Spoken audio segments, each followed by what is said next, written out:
Chapter 1. They say pain makes you stronger, but sometimes it just makes you numb. I guess I'm somewhere in between. In between life and death. My story is like most stories.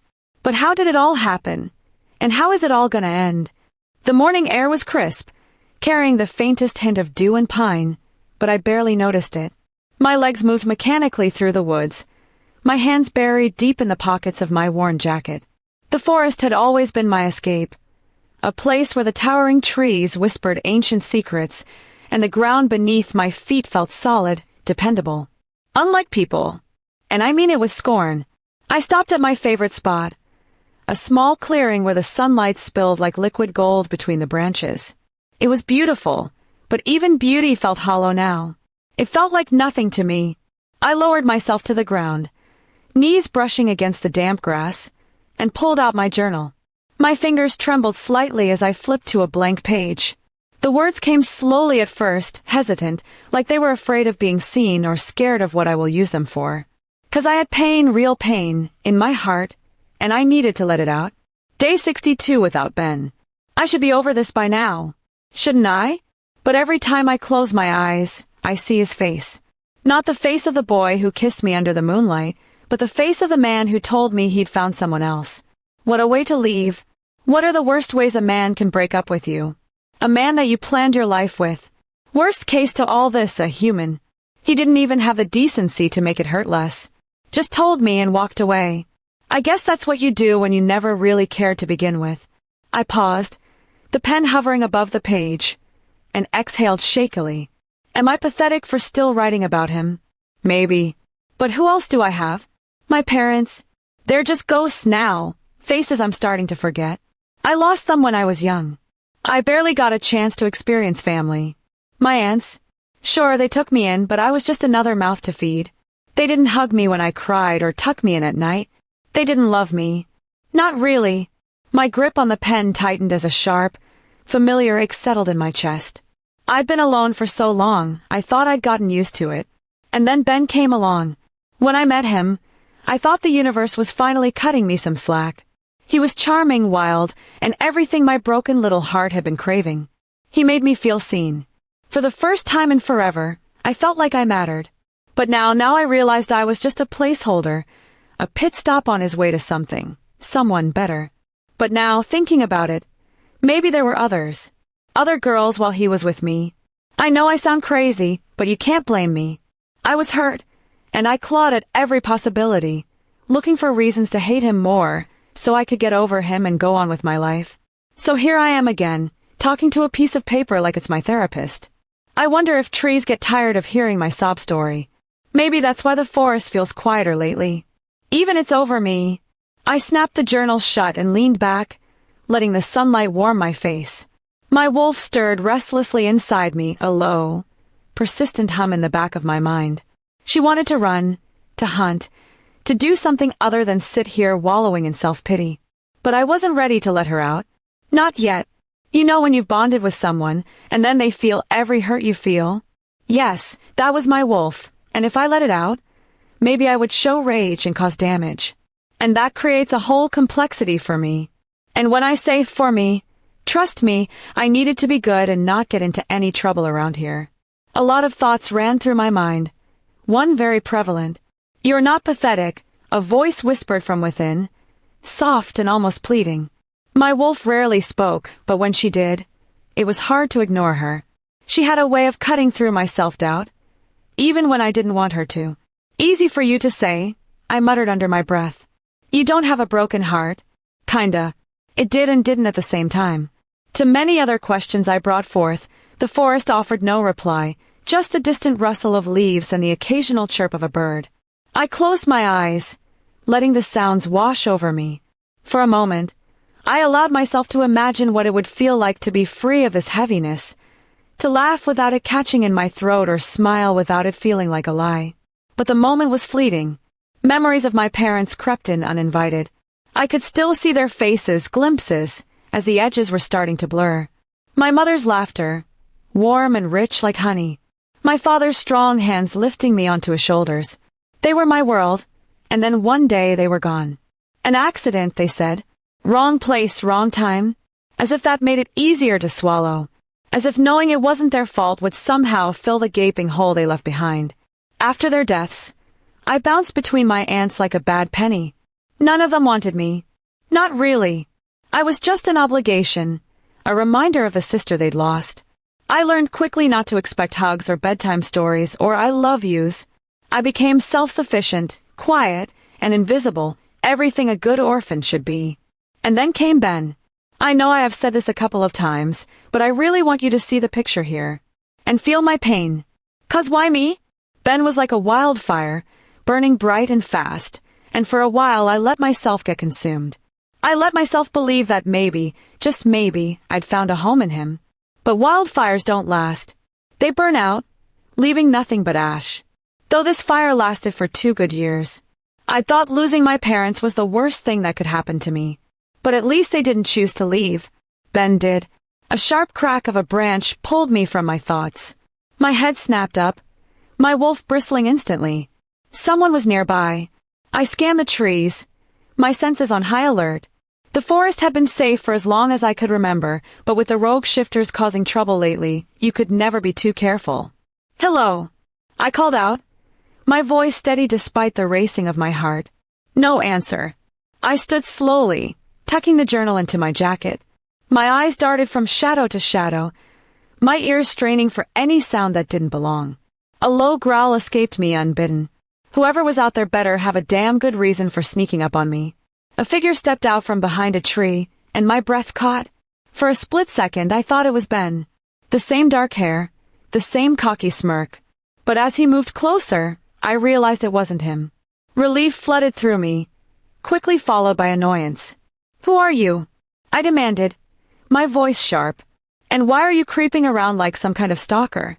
The man raised his hands in mock surrender, his grin widening. "Easy there, sweetheart. I'm not here to hurt you.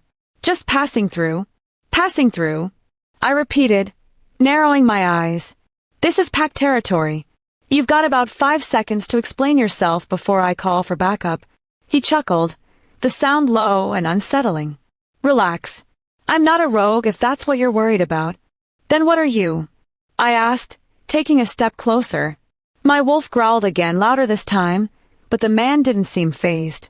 "Let's just say I'm someone who's interested in keeping an eye on things around here," he said cryptically. "And you, Sage, you're quite the interesting one, aren't you?" My blood ran cold at the sound of my name. I'd never seen this man before in my life, and yet he spoke as if he knew me. My wolf snarled, ready to pounce, but something about the way he looked at me, like he was sizing me up, calculating, made me hesitate. "How do you know my name?" I demanded, my voice trembling slightly despite my best efforts to stay composed. The man tilted his head, his grin fading into something darker. "Let's just say I've been watching. You come here often, and weirdly you call your name when you write. And that's weirdly cute." Before I could respond, he turned and disappeared into the trees, leaving me standing there with more questions than answers. I really do not want no complications to my already complicated world, and I hope I never get to see this man. Chapter 2. Being an alpha is like carrying the world on your shoulders. Every smile, every command, every decision, it's all for them. But sometimes I wonder who will carry me. The morning sun bathed the village in a golden light, illuminating the cobblestone streets where shifters bustled about their daily routines. The scent of freshly baked bread mingled with the earthy aroma of the woods that bordered the pack's territory. The air hummed with life, and at the center of it all was Noah, walking down the main street. Noah exuded an effortless confidence. His tall frame, broad shoulders, and easy smile commanded attention without demanding it. He didn't have to say much. His presence alone spoke volume. Women paused mid-conversation as he passed, their cheeks flushing at the simple act of him nodding and saying, "Good morning." Some giggled, others whispered, but all of them watched him walk by with admiration in their eyes. Noah, of course, noticed. He always did, but he never let it go to his head. A polite nod here, a kind smile there, it was enough. He wasn't oblivious to the attention. He just had more pressing matters on his mind. As he reached the market square, a group of children playing tag spotted him and immediately abandoned their game to race toward him. "Alpha Noah," a small boy shouted, his voice filled with excitement. Noah crouched as they swarmed him, ruffling the hair of the boy who reached him first. "What's this? A pack of wild pups taking over my streets."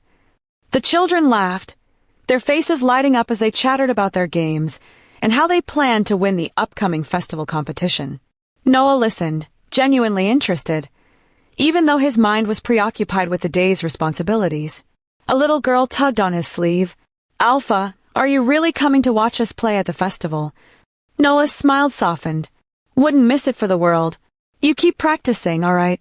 The children cheered and ran off, their laughter echoing through the square. Noah straightened, his gaze following them for a moment.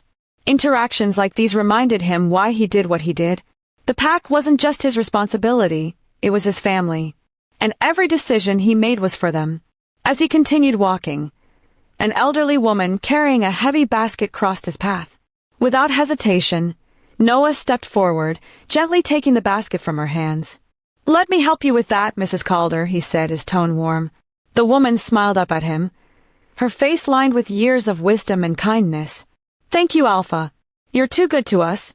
"It's my job," Noah replied simply, carrying the basket to her stall. But deep down, he knew it was more than that.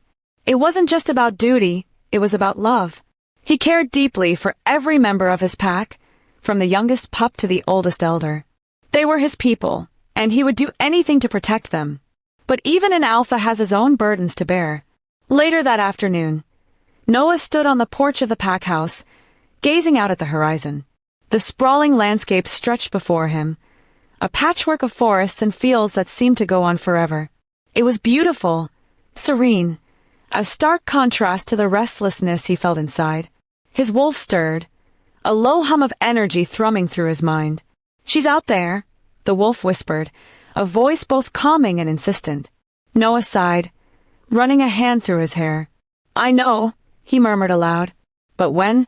How long do we have to wait?" The wolf didn't answer. It rarely did when it came to this topic. For years, Noah had trusted his wolf's instincts, leaning on its strength and guidance to lead the pack. But when it came to finding his fated mate, there was no aching void, no desperate longing. Just a quiet certainty that she existed and that fate would bring them together when the time was right. "You'll know her when you see her," his wolf had told him once. "You won't need to ask. You'll just know." And Noah believed that, but that didn't mean it wasn't frustrating. Every day, he saw couples around him, mates who had found each other and built lives together. He wasn't jealous, not exactly. He was happy for them, but it was a bittersweet happiness, tinged with the nagging question of when it would be his turn. He turned and walked inside, the heavy oak doors creaking shut behind him. The pack house was bustling with activity as always. Wolves came and went, discussing patrol schedules, resource distribution, and preparations for the upcoming festival. Noah moved among them, offering guidance where needed, settling disputes, and ensuring everything ran smoothly. But even as he immersed himself in his duties, part of his mind lingered on the thought of his mate. Who was she? Where was she? Would she understand the weight he carried as alpha? Would she see him not just as a leader, but as a man? You see, recently one of his close beta friends had just been mated, and this just made he long for it. Jack, his good friend, told him of how happy he is and how his wolf has come to life after the mating ritual. How it feels like his wolf had been given a renewed energy and vigor. And he wondered when he would find this and feel all these. These questions swirled in his mind as the day wore on. By the time the sun began to set, painting the sky in hues of orange and pink, Noah found himself back on the porch, staring out at the horizon once more. "You'll know her when you see her," his wolf repeated, its tone unshakable. Noah exhaled deeply, the tension in his shoulders easing slightly. "All right, Fate," he murmured, a small smile tugging at his lips. "I'm trusting you. Don't let me down." Chapter 3. The forest has always been my sanctuary, but that day, it became my battleground. And just when I thought it would also be my grave, he appeared. The wind whispered through the trees, carrying with it the faint scent of pine and damp earth. The forest was unusually quiet that day, as if the birds and small creatures could sense something was amiss. I'd ventured farther than usual, drawn by the need for solitude and maybe a little danger. Being alone wasn't just a habit anymore. It was a shield, a way to protect myself from everything that hurt. I didn't plan to stay out long, just enough to clear my head. The towering trees and the soft crunch of leaves beneath my boots were the only things grounding me. But something was off. My wolf stirred uneasily inside me, her instincts sharper than my own. "Something's wrong," she murmured. I slowed my pace, my senses sharpening. The air felt heavier here, laced with an unfamiliar scent. It was wild and feral, tinged with aggression. Rogue shifters. I froze, my heart pounding. The stories of rogue attacks had been spreading through the pack for weeks. They were exiles, wolves who had been cast out from their own packs, now banding together to steal, destroy, and destabilize.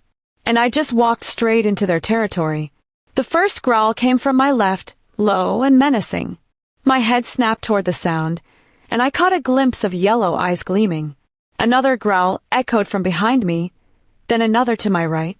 They were circling me. "Run," my wolf urged. But I couldn't move. My feet felt rooted to the ground. My breath caught in my throat. It wasn't fear that paralyzed me, it was anger. After everything I'd been through, was this how it was going to end? Alone, ambushed in the forest by a group of outcast wolves? The first rogue lunged, and instinct took over. I shifted midair, my wolf bursting forth with a snarl. We collided, rolling through the underbrush in a flurry of claws and teeth. I felt the sharp sting of claws raking my side, but I didn't stop. I fought with everything I had, but there were too many of them. A second wolf tackled me, pinning me to the ground. I snapped at him, my teeth grazing his shoulder, but he didn't budge. Another one joined, his jaws closing around my hind leg.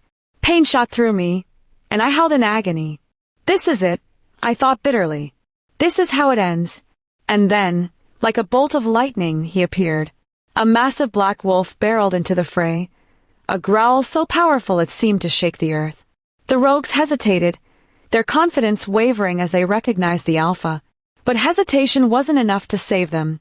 Noah tore into them with a ferocity I'd never seen, his movements swift and precise.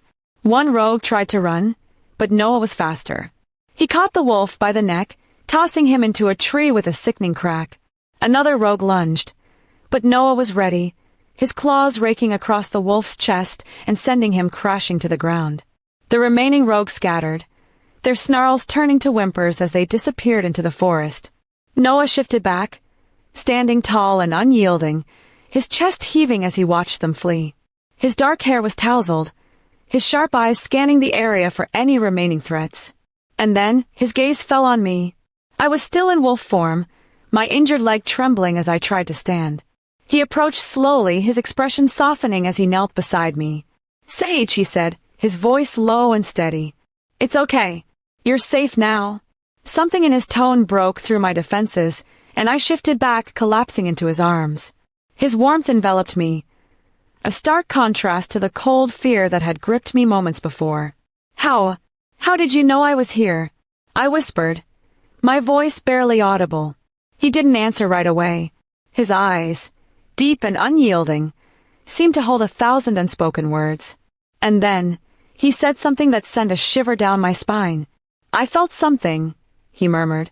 "I felt that you needed me." Earlier that day Noah had been passing through the town like he usually does, where he saw a magician that beckoned on him to come. He resisted at first, but as the magician said, "You will find what you seek," he obliged, and there the magician told him a few things and ended with, "Save a life to save your life," then spraying a powder that looked like fairy dust towards his face. As we were still in the forest and I in his hands, his wolf stirred within him, a powerful force that seemed to resonate with something inside me. For a moment, it was as if the world had narrowed to just the two of us. My wolf, battered but still strong, stirred in recognition. "He's ours," she whispered, her voice filled with certainty.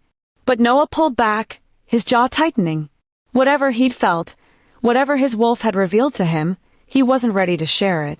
"Not yet. You need to get back to the pack house," he said, his tone firm. "You're hurt." I wanted to protest, to tell him I could take care of myself, but the pain in my leg and the exhaustion in my body said otherwise. Reluctantly, I nodded, allowing him to help me stand. As we made our way back, I couldn't shake the feeling that something had shifted between us. There was a tension, a connection, that hadn't been there before. And though Noah remained silent, I could feel the weight of his gaze on me, as if he was seeing me in a way he never had before. He saved me, but it wasn't just my life he saved. It was something deeper, something I didn't fully understand yet. And maybe, just maybe, it was something worth fighting for. Chapter 4. Sometimes, the strongest bonds are forged in the quiet moments, the ones no one else sees but leave an imprint on your soul. Joan was the kind of person you noticed immediately, not because she sought attention, but because she carried herself with a quiet confidence that demanded respect. A skilled warrior, she came from a family known for their loyalty and strength, traits she embodied in everything she did. Her reputation in the pack was solid, dependable, fierce, and unwavering in her dedication to protecting their community. But there was another side to Joan, one that most people didn't see. Beneath the steely exterior was a heart as big as the forest they called home. She wasn't one for grand gestures or flowery words, but when she saw someone in need, she didn't hesitate to step in. That was how she found me. It was a few weeks after Ben had left. I was sitting by the river, trying to drown out the ache in my chest with the sound of rushing water. I thought I was alone, but Joan appeared out of nowhere, her sharp gaze softening when she saw the tears I hadn't realized were streaming down my face. She didn't ask what was wrong or offer hollow platitudes. Instead, she sat beside me, silent and steady, her presence grounding me in a way I hadn't felt in a long time. After what felt like hours, she finally spoke. "You don't have to talk about it if you don't want to, but if you ever do, I'm here." It was such a simple thing, but it meant the world to me. From that day on, Joan became my anchor. She didn't push me to heal or force me to move on. She just stayed, and slowly, piece by piece, I started to rebuild myself with her by my side. Joan's friendship with Noah was a different story entirely. The two of them had been inseparable for years, their bond rooted in shared experiences and a mutual respect that went deeper than words. It all started with a rock, not just any rock, but a small, smooth stone with a faint blue sheen that Noah's father had given him before he died. Noah had carried that rock with him everywhere, a tangible reminder of his father's wisdom and strength. But one day, during a skirmish with a rival pack, it had slipped from his pocket. He hadn't realized it was missing until much later, and by then he assumed it was gone forever. Joan had found it a week later while patrolling the forest. She recognized it immediately, having seen Noah fiddling with it countless times during pack meetings. When she handed it back to him, his expression was one she'd never forget, a mix of gratitude, relief, and something unspoken that cemented their friendship in that moment. "Don't go losing this again," she had teased, grinning. "Next time, I might not be around to save your sentimental ass."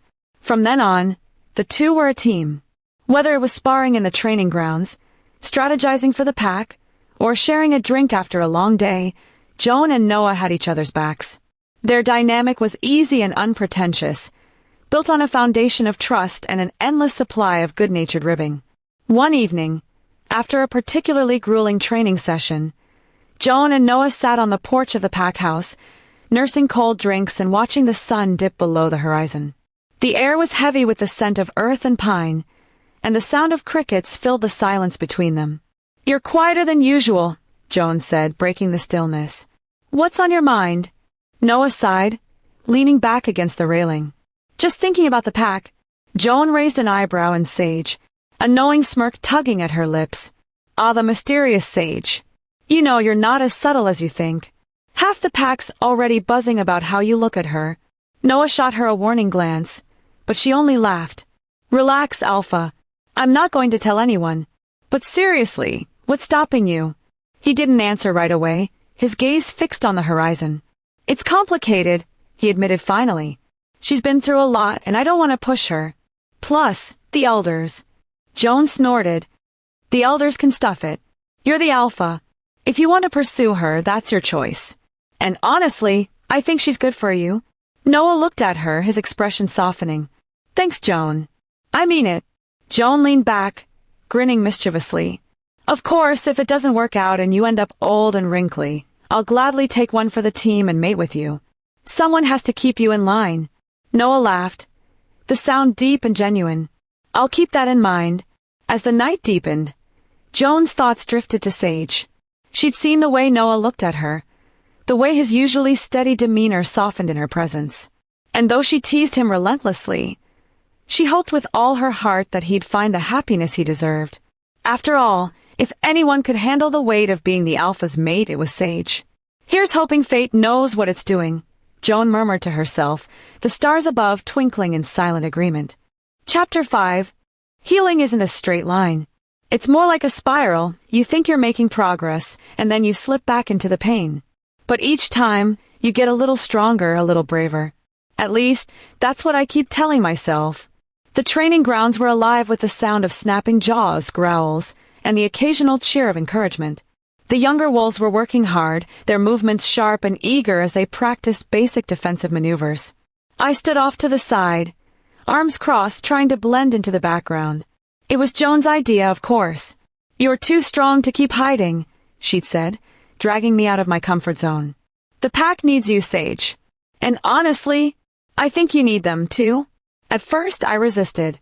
The thought of putting myself out there, of being seen after everything that had happened, made my chest tighten with anxiety. But Joan had a way of pushing me without making me feel pushed. And so here I was, pretending I wasn't shaking on the inside. A young wolf, barely more than a pup, lunged forward, her movements uncoordinated but full of determination. Her sparring partner, a boy around the same age, sidestepped easily, and she stumbled, landing hard on the ground. Before I realized what I was doing, I was stepping forward. "Try shifting your weight more to your back leg," I said, my voice steady despite the nerves clawing at me. "It'll give you better balance." The girl looked up at me, her wide eyes filled with a mixture of awe and embarrassment. "Really?" I nodded. "Here, let me show you."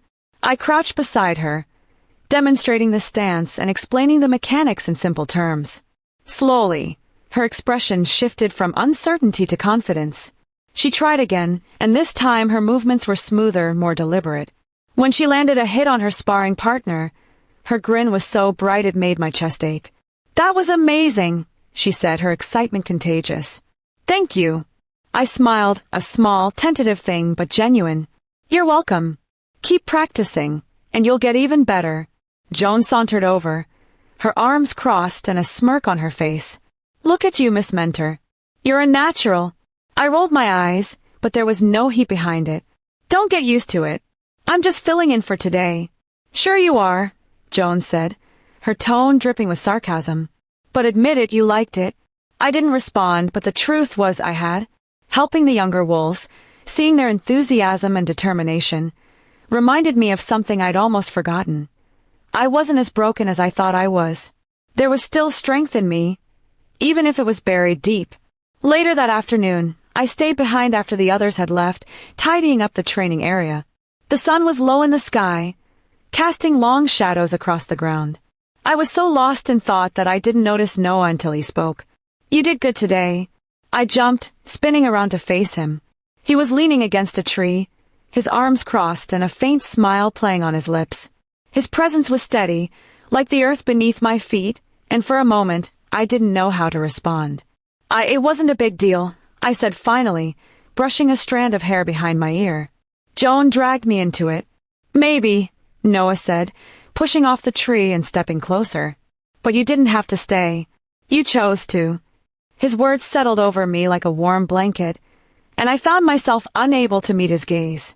There was something about the way he looked at me, like he saw more than just the pieces I was trying to hold together. It made me feel exposed, but not in a bad way. "The pack notices, you know," he said after a moment. "Continue like this, and you will get the respect you deserve." My throat tightened, and I swallowed hard. "I don't know about that." Noah tilted his head, his eyes soft but unwavering. "I do?" The weight of his words lingered as he turned to leave, his footsteps quiet but deliberate. And for the first time in a long time, I felt a spark of something I hadn't allowed myself to feel in months: hope. That evening, as I sat by the fire in the pack house, Joan plopped down beside me with a sly grin. "So, Alpha Noah, huh?" I groaned, burying my face in my hands. "Don't start."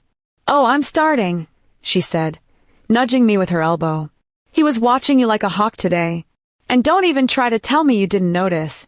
I shook my head, but my cheeks betrayed me, heating under her teasing gaze.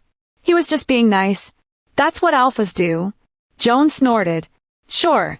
And I'm just being nice when I let you steal the last cookie. Face it, Sage, he likes you. I didn't respond, but her words stayed with me long after she left. Because deep down, a part of me wanted to believe she was right. And that part, it terrified me. Maybe I'm not as alone as I thought. Maybe, just maybe, there's something worth fighting for after all. Chapter 6. Power doesn't just attract loyalty, it also breeds resentment. And in a pack, resentment is a poison that can spread faster than anyone realizes. The elders of the pack gathered in the council chamber, a large, circular room at the heart of the pack house. The walls were lined with shelves holding ancient texts and relics from generations past, reminders of the weight of their history and traditions. The air inside was heavy, carrying the scent of polished wood and faint traces of incense. Noah entered the chamber, his footsteps firm but quiet. He didn't sit at the head of the table, despite being the alpha. That wasn't his style. Instead, he chose a seat near the middle, a gesture that had always endeared him to the elders. It was his way of saying, I lead with you, not above you. The elders, a mix of men and women with graying hair and sharp eyes, greeted him with polite nods. At their center was Elder Hawthorne, a shrewd and respected figure who had served the pack for decades. His voice carried the authority of someone who had seen it all, and when he spoke, people listened. Alpha Noah, Hawthorne began, his tone measured. Thank you for joining us. There are matters that require your attention. Noah inclined his head. Of course. Let's get started. The first half of the meeting was dedicated to pressing issues that had been simmering for weeks. The rogue shifters were growing bolder, their attacks more coordinated. Scouts reported sightings of their leaders rallying new recruits, and the tension at the borders was palpable. They're not just scavengers anymore, said Elder Miriam, her voice tinged with worry. They're organizing. If we don't act soon, they could become a real threat. Noah nodded, his jaw tightening. We've already increased patrols along the borders. I've also ordered more supplies for the fighters. But you're right, we need a strategy that goes beyond defense. I'll consult with the betas and put together a plan to root them out before they gain more ground. The elders murmured their approval, though their expressions remained tense. The rogue problem wasn't just a matter of territory. It was a challenge to the pack's strength and stability. And if there was one thing the elders valued above all else, it was stability. The conversation shifted to other matters: resource allocation, preparations for the upcoming festival, and the training of the younger wolves. Noah listened intently, offering his input where needed, his calm demeanor a steadying presence in the room. But as the meeting wound down, the atmosphere shifted. The elders exchanged glances, a silent conversation passing between them. Finally, Elder Hawthorne cleared his throat. There is one more issue we need to address, he said, his gaze settling on Noah. It concerns you, Alpha. Noah arched an eyebrow, leaning back slightly in his chair. Go on. Hawthorne hesitated, as if weighing his words carefully. It has come to our attention that you may be considering a mate. The room fell silent, the weight of his statement hanging in the air. Noah's expression didn't change, but a flicker of surprise crossed his eyes. He hadn't spoken openly about his feelings for Sage. Only to Joan, but he knew her and he knew she wouldn't tell the elders. She felt they were douchebags sometimes. Nor would she tell anyone else. Noah trusted her with his life. And yet here it was, laid bare before the council. I wasn't aware this was a matter for council discussion, Noah said evenly, his voice calm but firm. Ordinarily it wouldn't be, Hawthorne replied. But the circumstances are unique. Noah's gaze sharpened. What circumstances? Elder Miriam leaned forward, her hands clasped tightly in front of her. The girl in question, Sage. She's not of a strong bloodline. Her parents were not high-ranking members of the pack, and she has no family ties to bolster her position. Some believe that this could weaken the alpha line. Noah's jaw tightened, the calm facade cracking just slightly. And who exactly is some? The elders exchanged uneasy glances, but no one answered. It was clear they weren't going to reveal their source. But Noah could feel the truth simmering beneath the surface. Someone had brought this to their attention. Someone with their own agenda. Do you have any idea who might have told you this? Noah asked, his tone sharp. Elder Hawthorne shook his head. The information was brought to us anonymously, but the motives behind it could be varied. You know as well as we do that your choice of mate carries weight, not just for you, but for all of us. Noah leaned forward, his gaze steely. My choice of mate is exactly that, my choice. And it will be based on more than bloodlines or politics.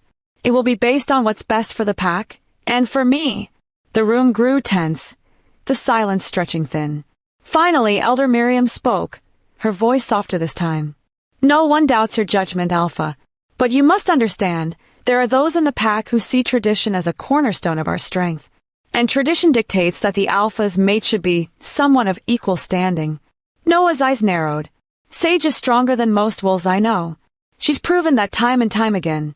Her worth isn't measured by her bloodline. And anyone who thinks otherwise is a fool.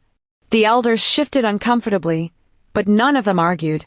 Noah's authority as Alpha was absolute, and challenging him directly was not something they were willing to do. But the tension in the room was undeniable.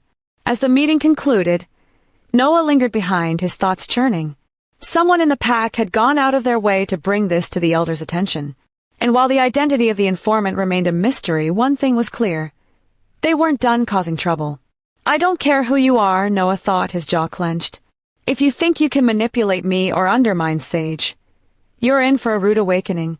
But as he left the chamber and stepped into the cool evening air, another thought crept in unbidden.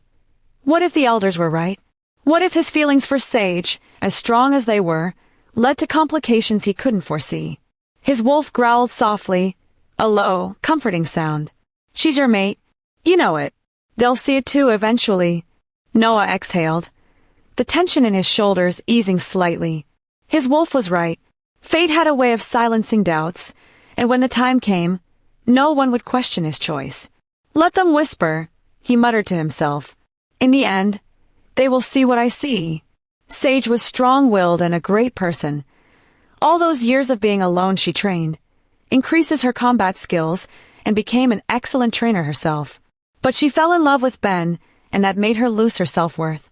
Nao strangely has always noticed Sage, but due to responsibilities and him training to be stronger, faster and better to be able to lead didn't allow him make a move. So he was already in love with her even before his wolf cried out to him, saying she was his mate. Fate truly has lots of tricks up its sleeves. But as he walked away from the pack house, the shadow of the anonymous informant loomed large in his mind. Whoever they were, they had made their move, and no one knew it was only a matter of time before they will do something. Chapter 7. There's something about the river. The way it flows, endlessly moving forward. It reminds me that life keeps going, even when you feel stuck. And sometimes, if you're lucky, it takes you somewhere unexpected. The sun hung low in the sky, its golden light shimmering across the surface of the river. The soft rustle of leaves and the gentle babble of water were the only sounds, a symphony of nature that always seemed to calm me. This spot had become my refuge, a place where I could think without the weight of the pack pressing down on me. I wasn't expecting anyone to be there that evening, so when I spotted a figure sitting by the water's edge, I hesitated, unsure whether to stay or turn back. It didn't take long to recognize him. Even from a distance, Noah's presence was unmistakable. He sat on a large rock, his elbows resting on his knees, staring out at the river with a faraway look in his eyes.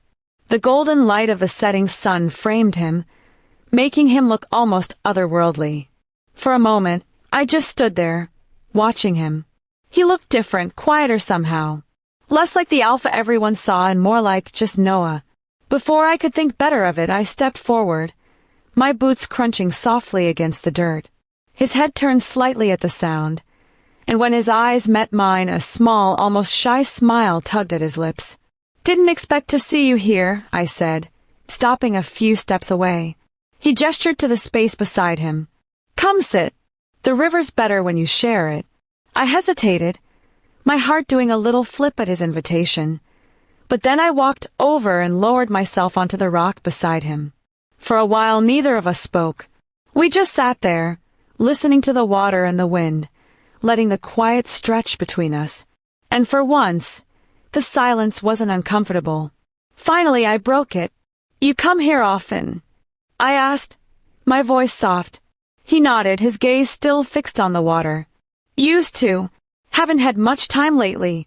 Too many responsibilities, too many fires to put out. Sometimes literally." I laughed softly, the sound surprising even me. I know the feeling. The world doesn't stop, does it? He turned to look at me, his expression thoughtful. No, it doesn't. But it helps coming here. Makes everything feel smaller. I nodded, understanding exactly what he meant. This place had the same effect on me. It made the weight of my past, the ache in my heart, feel a little less crushing. I understood what he meant and I added, "It's the only place I feel like I can breathe," I admitted. When everything feels like it's too much, this is where I come to remind myself that I'm still here. That I'm still me. He nodded like he understood. And maybe he did.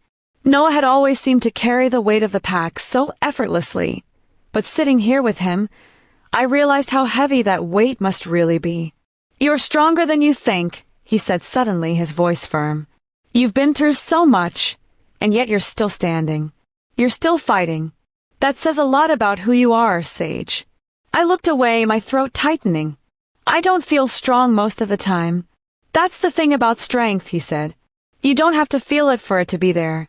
Sometimes, it's just in the fact that you keep going, even when it's hard." His words settled over me like a warm blanket, and for the first time in a long time I felt seen. Truly seen. Without thinking, I leaned into him, resting my head on his shoulder. He didn't pull away. Instead, he shifted slightly, making it easier for me to settle against him. His warmth seeped into me, steady and comforting, and for a moment, I let myself forget about everything else. We sat like that, watching the river, the quiet wrapping around us like a cocoon. My wolf stirred inside me, her presence calm but alert, as if she, too, recognized the significance of this moment. I turned my head slightly, and our eyes met. There was something in his gaze, something raw and unguarded, that made me loose my breath. Slowly, almost hesitantly, we began to lean toward each other, the space between us shrinking. And then, well, isn't this cozy? The voice shattered the moment like glass, and I jerked back, my heart pounding. Noah sighed, his expression caught somewhere between amusement and exasperation. Joan stood a few feet away, a sly grin on her face and her arms crossed. "Should I come back later? Or should I just start planning the wedding now?" I groaned, burying my face in my hands. "Joan." "What?" "Don't blame me for having perfect timing," she said, winking. "You two look like you were about to reenact some cheesy romance novel scene." I was half expecting rose petals to fall from the sky. Noah shook his head, a small smile tugging at his lips. "What do you want, Joan?" "Nothing," she said, still grinning. "Just making sure you're not slacking off, Alpha." I couldn't help but laugh, despite my embarrassment. Joan had a way of diffusing tension that was both infuriating and endearing. "All right, you've had your fun," Noah said, standing and offering me a hand. "Let's head back before she starts writing poetry about us." I took his hand, the warmth of his touch lingering even after I let go. As we walked back toward the pack house, I couldn't stop the smile that crept onto my face. Maybe the river had taken me somewhere unexpected after all. Chapter 8. The past has a way of clawing its way back, no matter how far you think you've run from it. And when it collides with the present, it can leave everything in ruins. The pack house courtyard was alive with its usual buzz of activity. Wolves milled about, some sparring, others chatting in small groups, their laughter carrying on the breeze. I stood near the edge, leaning against a wooden post, watching the scene unfold with a distant sort of detachment. Ever since Joan's interruption at the river, my thoughts had been a jumbled mess of confusion and longing, emotions I wasn't ready to confront. That's when I saw him. Ben emerged from the training grounds, his dark hair damp with sweat and his shirt clinging to his frame. He looked the same as he always had, handsome, confident, with that familiar smirk that used to make my heart skip a beat. But today that smirk was gone. His eyes found mine almost instantly, and the weight of his gaze pinned me in place. He was heading straight for me. I straightened, my wolf stirring uneasily. Not now, I thought, dread curling in my stomach. Whatever he wanted, it couldn't be good. But Ben didn't stop in front of me. He brushed past, his shoulders tense, and kept walking, right toward Noah. Noah was standing near the center of the courtyard, talking with a group of betas about patrol rotations. He looked every bit the alpha. Calm, commanding, and completely in control. But when Ben approached, the tension in the air shifted. "We need to talk," Ben said, his voice low but sharp. Noah dismissed the betas with a nod, his eyes narrowing as he turned to face his brother. "What's this about?"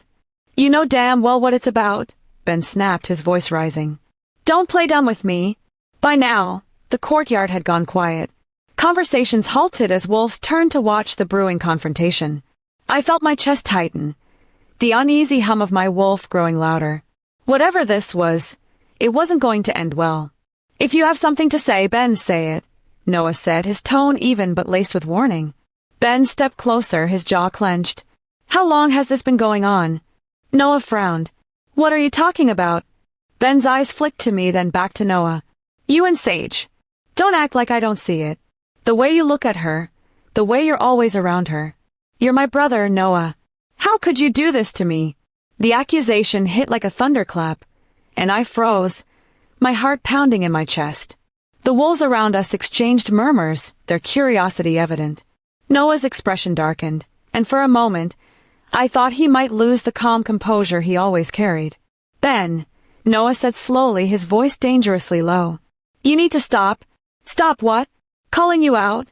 Ben laughed bitterly, but there was no humor in it. "You've been circling her ever since I left." The words hung in the air, heavy and unyielding.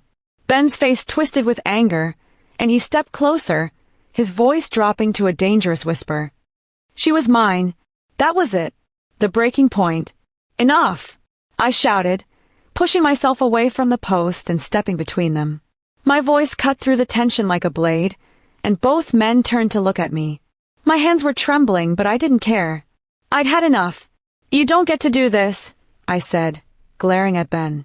"You don't get to walk away and then act like you still have some claim over me. You made your choice. You left." Ben's eyes widened, the anger in them flickering into something else. Regret, maybe. But I wasn't done. "And for the record," I continued, my voice rising, "I've moved on. Whatever you think is happening between me and Noah, it isn't. There's nothing going on." The words tumbled out before I could stop them, and the moment they did, I knew I'd made a mistake. I didn't have to look at Noah to know how much they hurt him. I could feel it, like a punch to the gut, but I couldn't take them back.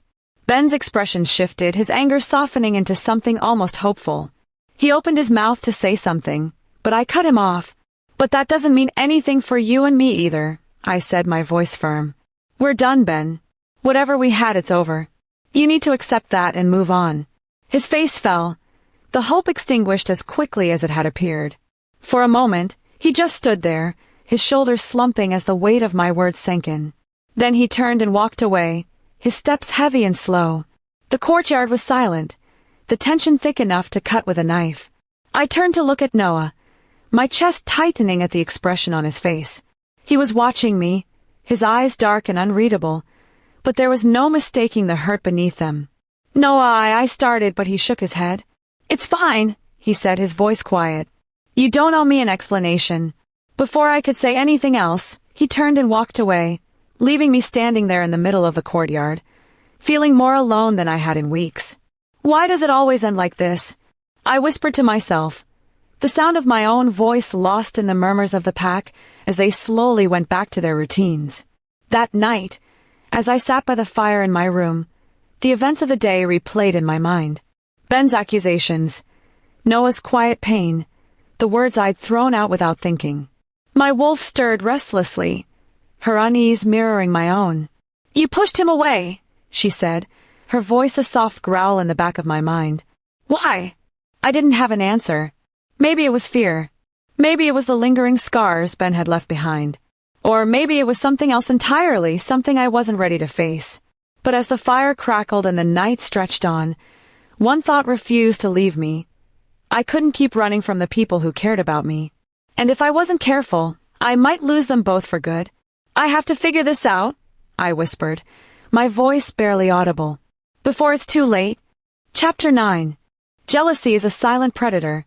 It waits, coiled and patient, striking when you least expect it. And sometimes, it hides in the people closest to you. The moon hung low in the sky, its silvery light casting long shadows over the pack house. While most of the pack rested, one figure prowled the dark corridors with a single-minded focus. Lyra, the daughter of a respected elder and a member of one of the pack's oldest and most prestigious bloodlines, moved with the grace of someone born into privilege. Her thoughts churned as she made her way to her quarters, her perfectly poised exterior masking the tempest within. She couldn't understand it. How someone like Sage, with no family, no legacy, and no claim to anything, had managed to gain Noah's attention. Lyra had worked tirelessly to uphold her family's reputation, training relentlessly, mastering every skill expected of a future alpha's mate. And yet, it was Sage who had captured his gaze. She slammed the door to her room, the sound echoing in the silence. Her wolf growled low in her chest, the frustration bubbling to the surface. "It should have been me," she muttered under her breath, pacing the length of her room. "It was always supposed to be me." Lyra had known Noah for years. She had stood beside him in countless battles, had shared moments of triumph and loss with him. She had always believed that when the time came, he would choose her. She had the bloodline, the strength, the respect of the pack elders. She was everything a mate to the alpha should be. But Sage was a nobody, a girl whose parents had died in obscurity, who had no family to vouch for her, no legacy to stand on. She had been nothing more than a broken shell after Ben left her, hiding away while the rest of the pack carried on. What could Noah possibly see in her?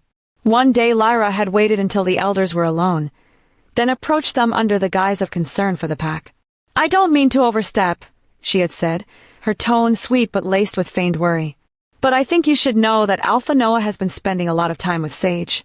I'm sure his intentions are pure, but well, you know how these things look." The elders had taken the bait, their disapproval of Sage already simmering beneath the surface.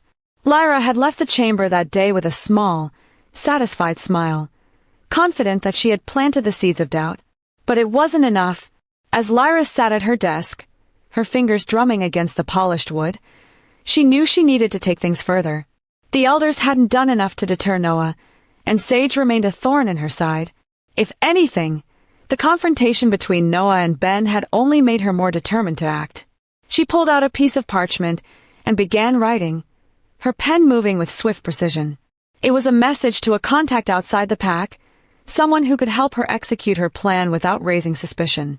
"Sage doesn't belong here," she whispered to herself as she wrote.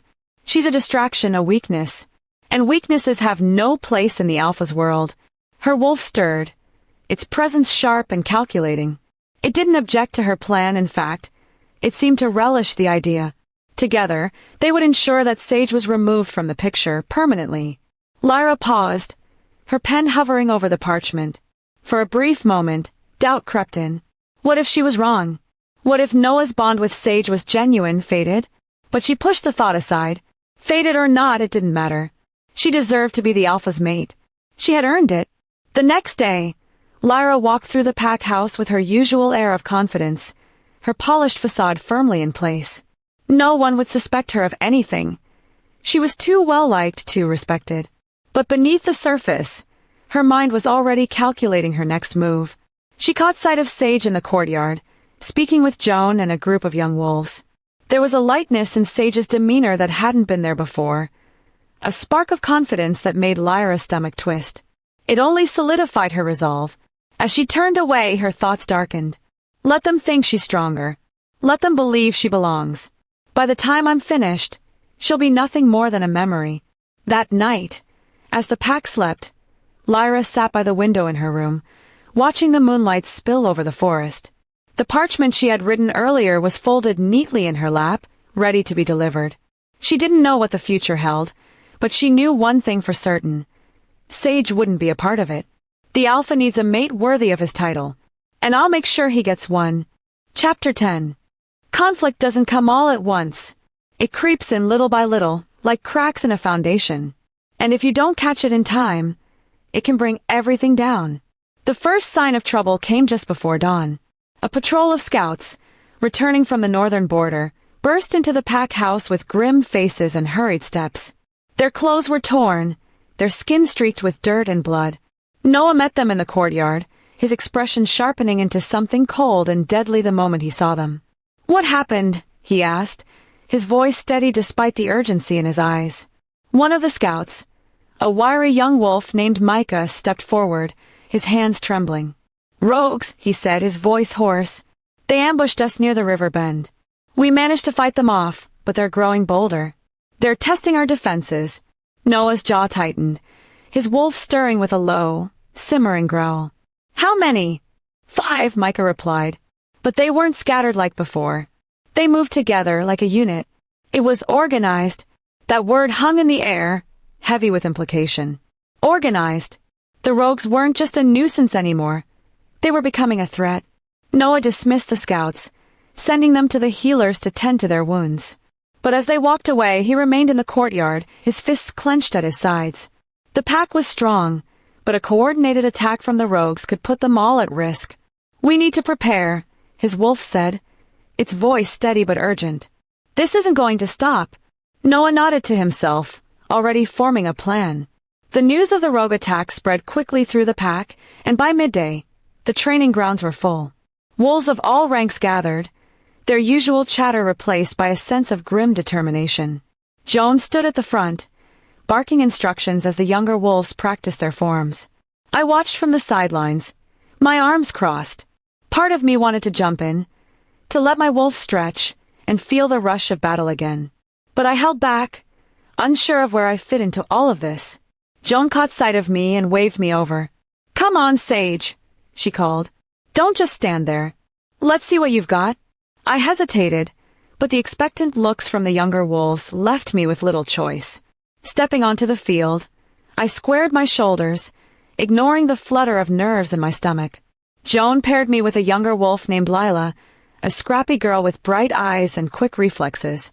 The first few rounds were easy enough, basic moves, nothing I couldn't handle. But as Joan ramped up the difficulty, I found myself falling into a rhythm. My wolf surged forward, guiding my movements with precision and power.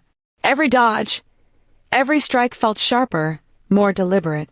By the time Joan called for a break, Lila was panting and grinning, her eyes shining with respect. You're really good, she said, her voice full of admiration. I smiled, a small but genuine thing. Thanks. You're not bad yourself. The other wolves began to gather around, their curiosity piqued. Joan clapped me on the back, her grin wide.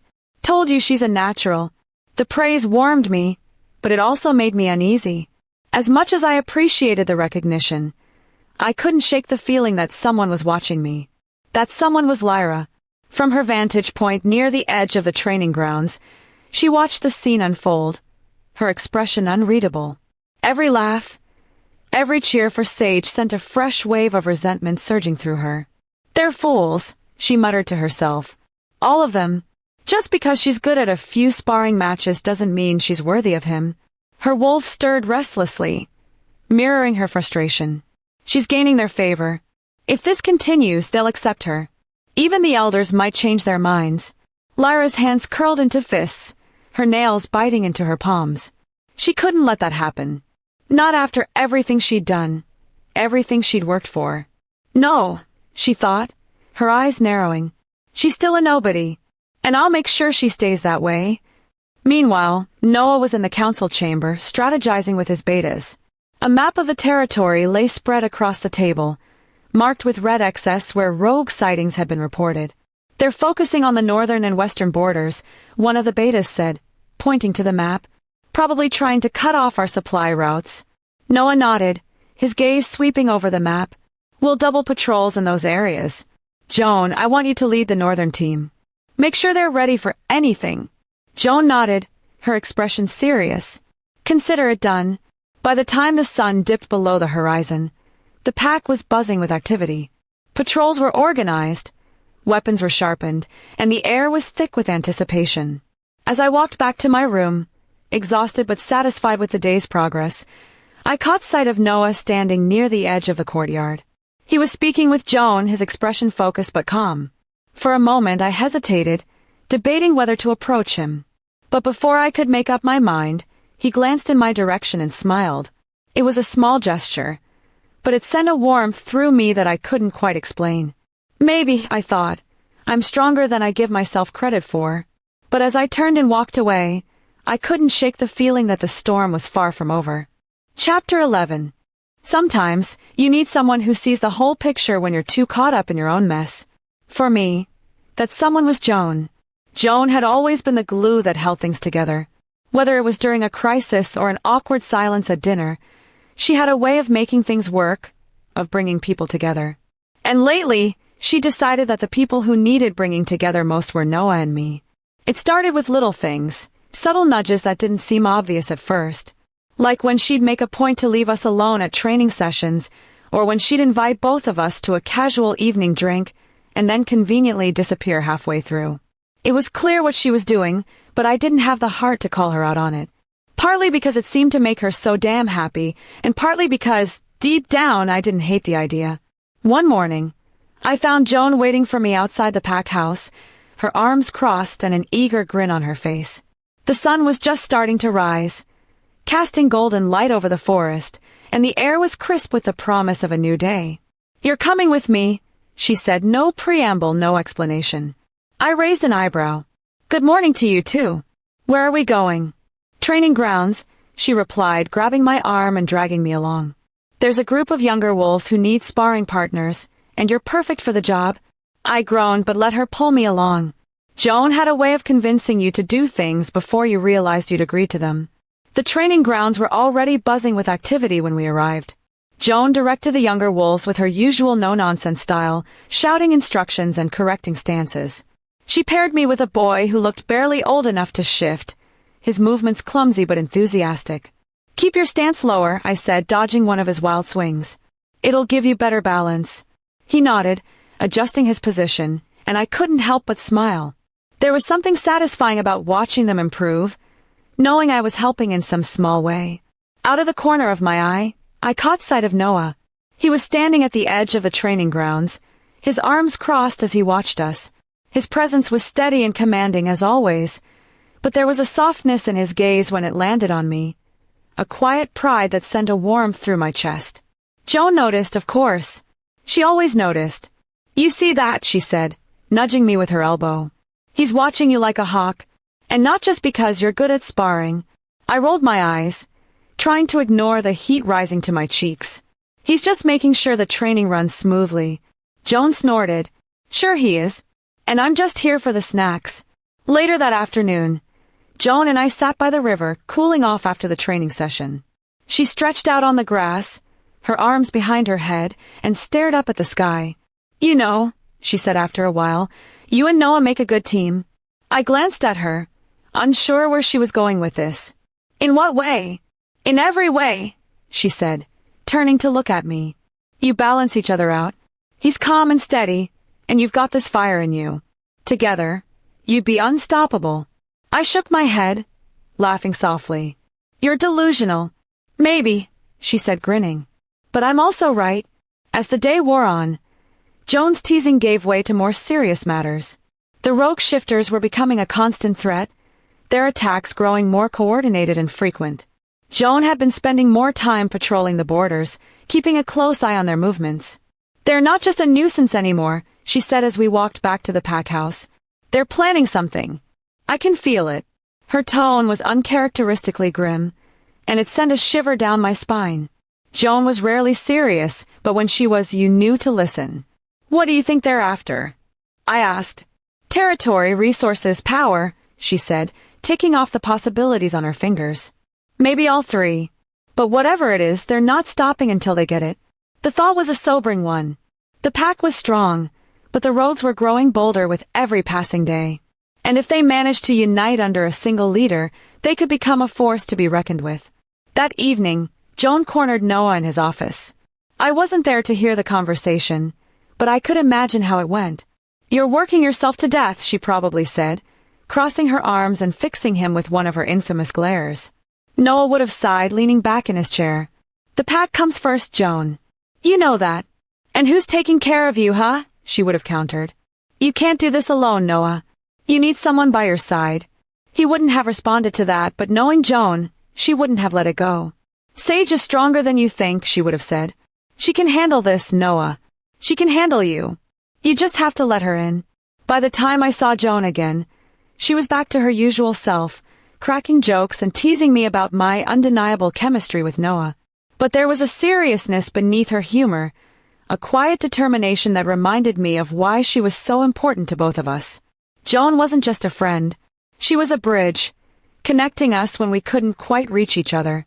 And as much as I resisted her meddling, part of me was grateful for it.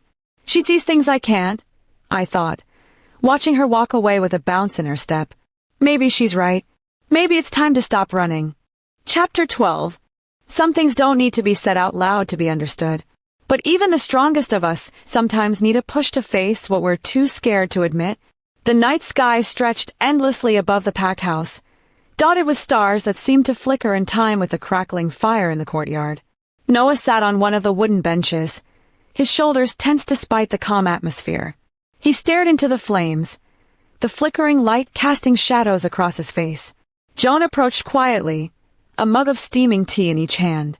She handed one to Noah before plopping down beside him, her usual carefree energy dialed down to something softer. "You look like you've got the weight of the world on your shoulders," she said, taking a sip from her mug. Noah huffed a quiet laugh. "That's because I do." Yeah, alpha problems," she teased, bumping his shoulder lightly. "But this feels different. What's going on, Noah?" He didn't answer immediately, his gaze fixed on the fire. Joan waited, giving him the space to speak. She'd learned over the years that Noah didn't respond well to being pushed. Finally, he sighed. "It's just everything." Joan raised an eyebrow. "Everything is pretty vague, even for you." He smirked, but it didn't quite reach his eyes. "The pack, the rogues, the elders breathing down my neck. It feels like there's always something." "There's always something," Joan agreed. "But you've never let it get to you before. What's different now?" Noah hesitated, his jaw tightening. "It's not just the pack," he admitted quietly. Joan tilted her head, her sharp eyes narrowing as she studied him. "It's Sage, isn't it?" The way his shoulders stiffened was all the confirmation she needed. "I thought so," she said, her tone light but knowing. "You've been staring at her like she's the only person in the room. And don't think I haven't noticed how you've been hovering around the training grounds lately." Noah shook his head, a small smile tugging at his lips. "You don't miss much, do you?" "Not when it comes to you," Joan said simply. For a moment, the only sound was the crackling of the fire. Joan sipped her tea, waiting for him to continue.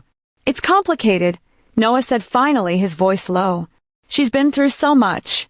The last thing I want is to make things harder for her." "You think caring about her would make things harder?" Joan asked, her tone gentle but probing. Noah exhaled, running a hand through his hair. "I don't know. Maybe. She's still healing, Joan. I can see it in the way she carries herself. And with everything happening, the rogues, the elders, it's just not the right time." Joan set her mug down and turned to face him fully. "Noah, there's never going to be a perfect time. The world doesn't work like that. But if you keep waiting for the right moment, you might miss your chance altogether."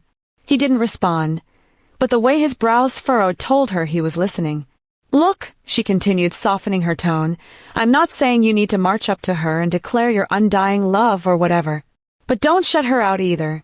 Trust your instincts. They've never steered you wrong before." Noah chuckled quietly. "You make it sound so simple." "It is simple," Joan said, shrugging. "You're the one making it complicated." They sat in silence for a while, the fire slowly dying down to glowing embers. Joan leaned back, staring forward. "You know," she said after a moment, "I think she's stronger than you give her credit for. Whatever you're worried about, I think she can handle it. You just have to trust her." Noah glanced at her, his expression unreadable. "You really believe that?" "I wouldn't say it if I didn't," Joan replied. "And honestly, if anyone deserves a shot at happiness, it's you. So stop overthinking and just let things happen." He didn't say anything, but the faint smile on his lips told her she'd gotten through to him, at least a little. "Thanks, Joan," he said quietly. She grinned, nudging him playfully. "What are best friends for?" As they sat there under the stars, Joan felt a flicker of hope. Noah might not be ready to admit his feelings out loud, but she could see the change in him. Slowly but surely, he was listening now and moving to making her his mate. Joan knew the complications, with Ben involved and all, but it was his mate and Ben and Sage weren't together. Maybe that was fate's hand. One step at a time, she thought, watching the embers fade into the night. They'll figure it out. They just need a little push every now and then. Chapter 13. Loyalty is the glue that holds a pack together. But when that glue starts to crack, it doesn't take much for everything to fall apart. The scent of the forest was heavy that morning, a mix of damp earth that carried a weight of unease. Noah stood on the porch of the pack house, his arms crossed as he surveyed the training grounds. The wolves were working harder than ever, preparing for the next inevitable attack from the rogues. But even with their increased vigilance, something felt off. Joan approached from the side, her usual casual swagger replaced by a more serious demeanor. She handed him a folded piece of paper. "Another report," she said, her tone clipped. Noah unfolded the note, his eyes scanning the hastily scrawled words. Rogue movements had been spotted near the southern border, an area that had always been relatively quiet. His brow furrowed. "The southern border," he said, glancing up at Joan. "They've never gone that far before." "That's what's worrying me," she replied. "It's like they know where we're weakest. Every move they've made lately has been calculated." Noah didn't respond immediately, his mind racing. The rogues weren't just growing bolder, they were growing smarter. Someone was feeding them information. Later that day, Sage found herself in the storage shed behind the pack house, organizing supplies for the upcoming patrols. The dim light and quiet gave her a sense of peace, a welcome break from the chaos outside. As she worked, she heard faint footsteps approaching. Turning, she saw a young wolf named Darren lingering near the doorway. He was barely out of his teens, with a wiry frame and a nervous energy that made him seem perpetually on edge. "Hey, Darren," Sage said, offering a small smile. "Need something?" He hesitated, his eyes darting around the room before settling on her. "No, just checking in," he said quickly. They told me to see if you needed help." Sage frowned slightly. "Who told you that?" Darren shrugged, his movements stiff. "Just around." There was something playful and cheesy about him. Something that seemed he was sent to spy on her, but before she could press further, he mumbled a quick goodbye and disappeared. Her mind went to Noah. Maybe he sent the kids to come spy on her. She smiled and her heart jumped with joy. That night, Noah gathered the betas for a meeting in the council chamber. The southern border reports had only confirmed his suspicions. There was a traitor in the pack. "We have to root them out," Joan said, her voice hard. "Whoever it is, they're putting all of us at risk." Noah nodded, his expression grim. "I know, but we need to be careful. If we accuse the wrong person, it could tear the pack apart." "Do you have any suspects?" one of the betas asked. Noah hesitated. "Not yet, but I have a feeling it's someone who's desperate. Someone who feels like they don't have a place here." Joan frowned. Desperation can make people do stupid things. But what's their angle? What are they getting out of this? That was the question that gnawed at Noah. The rogues didn't have much to offer. No structure, no stability. So why would someone risk everything to help them? The answer came 2 days later, when another attack hit the northern patrols.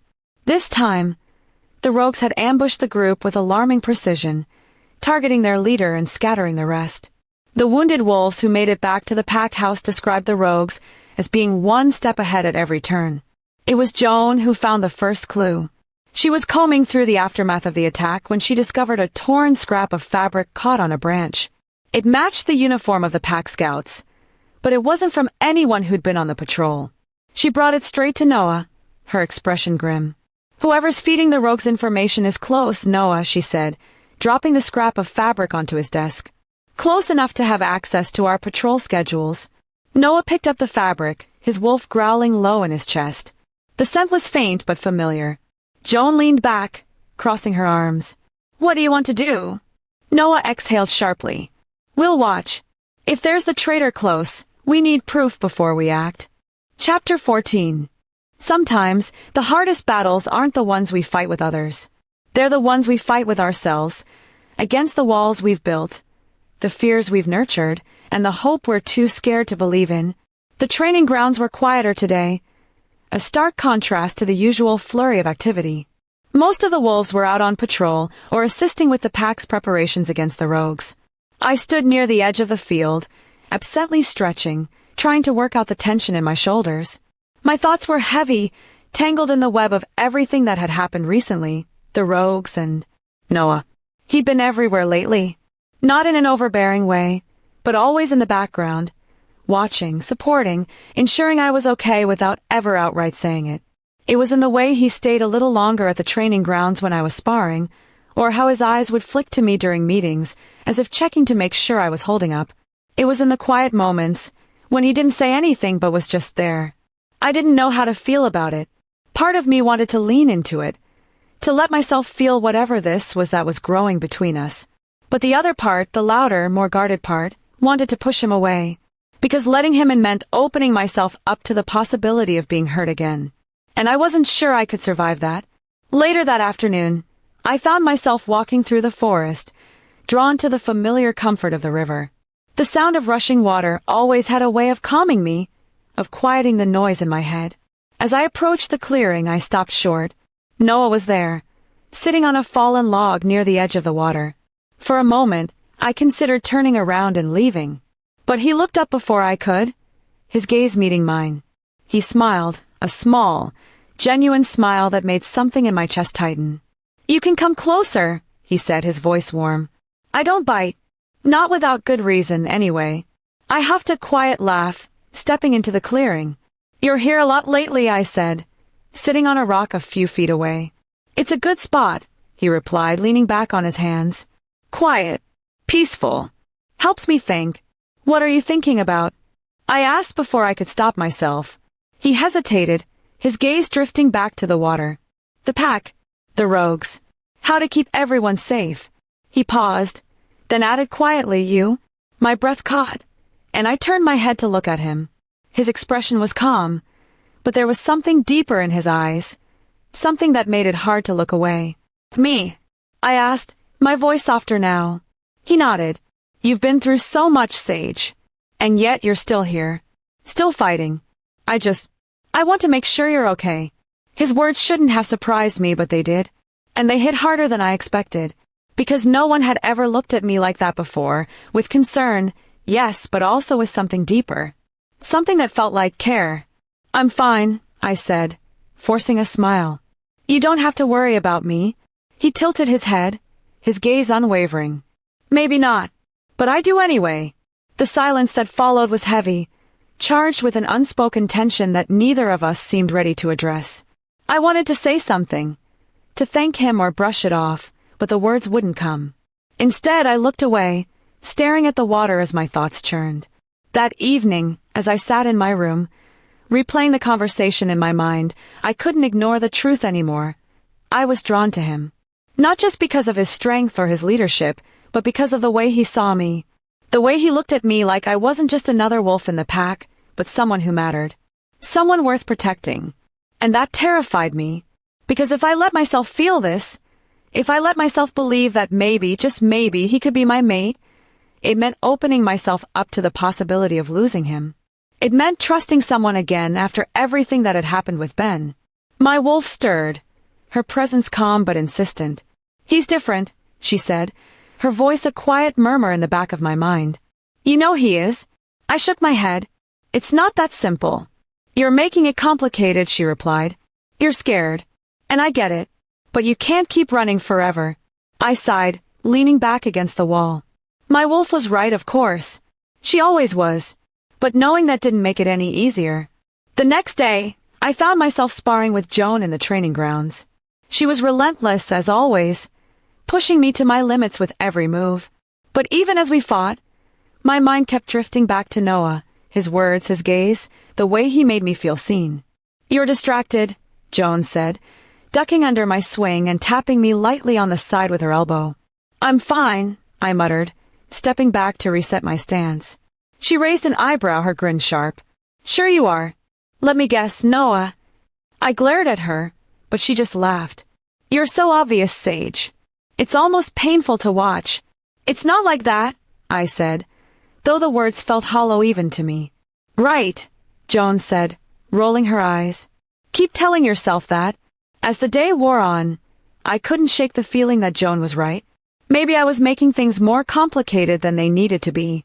Maybe it was time to stop running. But even as the thought crossed my mind, the walls I'd built around my heart held firm. Because letting them down meant taking a risk. a risk I wasn't sure I was ready to take. Maybe someday, I thought, watching Noah from across the training grounds. But not today. Chapter 15. Sometimes, it takes chaos to show the world what you're really made of. And sometimes, that chaos burns away more than just your fear. The alarm went up just before dusk. A low, mournful howl echoed through the packlands, cutting through the stillness like a blade. I was in the courtyard when I heard it, sparring with a younger wolf. My body froze for a fraction of a second before instinct took over. My wolf stirred, sharp and alert, her energy rippling through me like an electric current. Noah's voice rang out from the pack house steps, calm but commanding. They're at the eastern border. Patrol teams regroup. Joan, take your squad north as backup. Sage, he turned to me, his eyes meeting mine. You're with me? I nodded without hesitation. The fear that had once gripped me in moments like these was gone, replaced by a steady determination.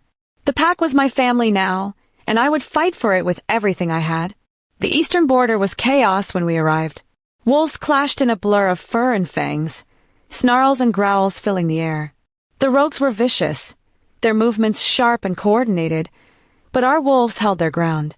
Noah shifted immediately, his massive black wolf barreling into the fray with a ferocity that sent two rogues scattering. Joan's squad arrived seconds later, reinforcing the line and driving the rogues back toward the treeline.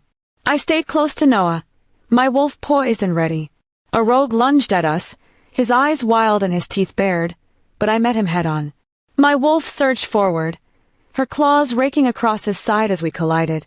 He yelped in pain, stumbling back, and I pressed the advantage, pinning him to the ground. Leave, I growled, my voice a low snarl. This is our land. The rogue hesitated, his eyes darting to the retreating pack members. He scrambled to his feet and bolted, disappearing into the shadows. Another rogue came at me from the side, but I was ready. I ducked under his swipe, my wolf twisting with a fluidity that surprised even me. With a sharp strike, I knocked him off balance, sending him tumbling to the ground. Out of the corner of my eye, I saw one of our younger wolves struggling against a much larger rogue. Without thinking, I charged, ramming into the rogue with enough force to send him sprawling. The younger wolf scrambled to safety, and I stood between them, baring my teeth. The rogue snarled but didn't attack again. Instead, he backed away, his eyes narrowing as if memorizing my face before disappearing into the trees. By the time the battle was over, the rogues had retreated, leaving the eastern border littered with signs of the fight. Tufts of fur, claw marks, and the scent of blood hanging heavy in the air. Noah shifted back, his chest heaving as he surveyed the area. His gaze found mine, and for a moment he just stared, his expression unreadable. Then he nodded, a small but unmistakable gesture of approval. Good work, Sage, he said, his voice low but steady. Joan appeared beside him, grinning despite the gash on her arm. Good work? She was incredible. Did you see her out there? She's a force of nature. I felt heat rise to my cheeks at their praise but managed a small smile. I just did what needed to be done. You did more than that, Joan said, clapping me on the shoulder. The pack's lucky to have you. The other wolves murmured their agreement, their gazes filled with something I hadn't seen before. Respect. It was a strange feeling, being seen like this, not as the broken girl who had been left behind, but as someone strong, someone capable. From the shadows near the treeline, Lyra watched the scene unfold, her nails digging into the bark of a nearby tree. Her wolf paced restlessly in her mind, mirroring her growing frustration. They're praising her, Lyra muttered, her voice a low hiss. Like she's one of them. Like she belongs. Her wolf growled softly. She's gaining their favor. If this keeps up, even the elders will change their minds. Lyra's jaw tightened, her mind racing. She had spent years building her reputation, ensuring that she was seen as the perfect choice for the alpha's mate. And yet here was Sage, a wolf with no legacy, no family, stepping into the role Lyra had always believed was hers. This isn't over, Lyra whispered, her voice trembling with anger. I won't let her take what's mine. She turned and disappeared into the forest, her thoughts dark and her resolve hardening. That evening, the pack gathered around the fire pit in the courtyard, their spirits high despite the day's events. The battle had been won, and the sense of unity was palpable. I sat on the edge of the circle, listening as the younger wolves recounted their experiences, their voices filled with awe and excitement. Every now and then, one of them would glance at me, their expressions warm with gratitude. Noah sat across from me, his gaze steady as he watched the pack. When our eyes met, he smiled, a small, private thing that sent a flutter through my chest. For the first time in a long time, I felt like I belonged. But belonging comes with a price. Chapter 16. Even when you think you've moved on, the ghosts of the past have a way of lingering. And sometimes, those ghosts take the shape of the people closest to you. Noah found Ben near the edge of the forest, sitting on a fallen log with a bottle of whiskey in his hand. The evening was quiet, the air cool and heavy with the scent of pine. Ben's posture was slouched, his head tilted back as he stared at the darkening sky. He didn't look up when Noah approached, but he spoke, his voice rough. "If you're here to lecture me, don't bother." Noah stopped a few feet away, crossing his arms over his chest. "I'm not here to lecture you, Ben. I'm here to talk." Ben huffed a laugh, shaking his head. "Talk? Since when do we talk about anything that matters?" Noah frowned but didn't rise to the bait. Instead, he stepped closer and lowered himself onto the log beside his brother. For a moment, neither of them spoke. The only sounds were the rustling of leaves and the occasional distant howl of a wolf on patrol. Finally, Noah broke the silence. "It's about Sage." Ben's grip on the bottle tightened, his knuckles widening. "Figured as much," he muttered. "Go on then. Say what you came to say." Noah leaned forward, his elbows resting on his knees. "You know how I feel about her, Ben. You've known for a while." Ben let out a bitter laugh. "Yeah, I've noticed. Hard not to. The way you look at her." He took a swig from the bottle, the alcohol burning down his throat. "So what, Noah? You want my blessing? My permission? Because I'm not sure I can give you that." "I'm not asking for your permission," Noah said calmly, though his wolf bristled beneath the surface. "I'm asking for your understanding. You left her, Ben. You made that choice. And he paused, struggling to find the right words. "I care about her. I've cared about her for a long time." Ben turned to look at him then, his eyes dark and filled with a storm of emotions, anger, guilt, regret. "I didn't leave her because I didn't care about her," he said quietly. "I left because I wasn't what she needed, and I thought maybe someone else could give her what I couldn't." Noah nodded slowly, his expression softening. "Maybe that someone else is me." Ben's jaw tightened, and for a moment, Noah thought he might lash out. But then his shoulders slumped, and he exhaled heavily. "She deserves to be happy," Ben said, his voice low. "If you can give her that, then fine. I'll step aside." The tension in Noah's chest eased slightly, but he knew this wasn't over. The words had been said, but the emotions behind them, Ben's lingering jealousy, his unresolved feelings, still hung in the air like a storm waiting to break. The next day, the tension between the brothers was palpable. Though Ben had agreed to step aside, his behavior told a different story. He avoided Noah during meetings, his responses clipped and his tone sharp. During training sessions, he pushed himself harder than usual, his frustration bleeding into every movement. Sage noticed, of course. She always did. One afternoon, as she was leaving the training grounds, she caught sight of Ben sparring with one of the younger wolves. His strikes were aggressive, his movements almost reckless. It wasn't like him. She hesitated, debating whether to approach him. But before she could decide, Ben's sparring partner called a break, leaving him alone near the edge of the field. Sage took a deep breath and walked over. "Ben," she said, her voice tentative. He looked up, surprise flickering across his face before it was replaced by something more guarded. "Sage." She crossed her arms, studying him. "What's going on with you? You've been off lately." He let out a bitter laugh, wiping the sweat from his forehead. "Off? That's one way to put it." "Talk to me," she said, her tone softer now. "This isn't like you." Ben shook his head, his gaze dropping to the ground. "It's nothing, Sage. Just trying to figure some things out." She frowned, stepping closer. "Does this have anything to do with Noah?" His head snapped up, his eyes narrowing slightly. "Why would you think that?" Sage hesitated, the weight of his gaze pressing down on her. "Because he's been different lately, too. And I know you two have history. Complicated history." Ben exhaled sharply, running a hand through his hair. "Yeah, you could say that." He paused, then added quietly, "Look, Sage, I want you to be happy. I mean that. But seeing you with him, it's harder than I thought it'd be." Her chest tightened, a mix of emotions swirling inside her. "Ben." He held up a hand, cutting her off. "You don't have to say anything. I need time. That's all." She nodded slowly, her heart aching for reasons she couldn't quite explain. "Take all the time you need."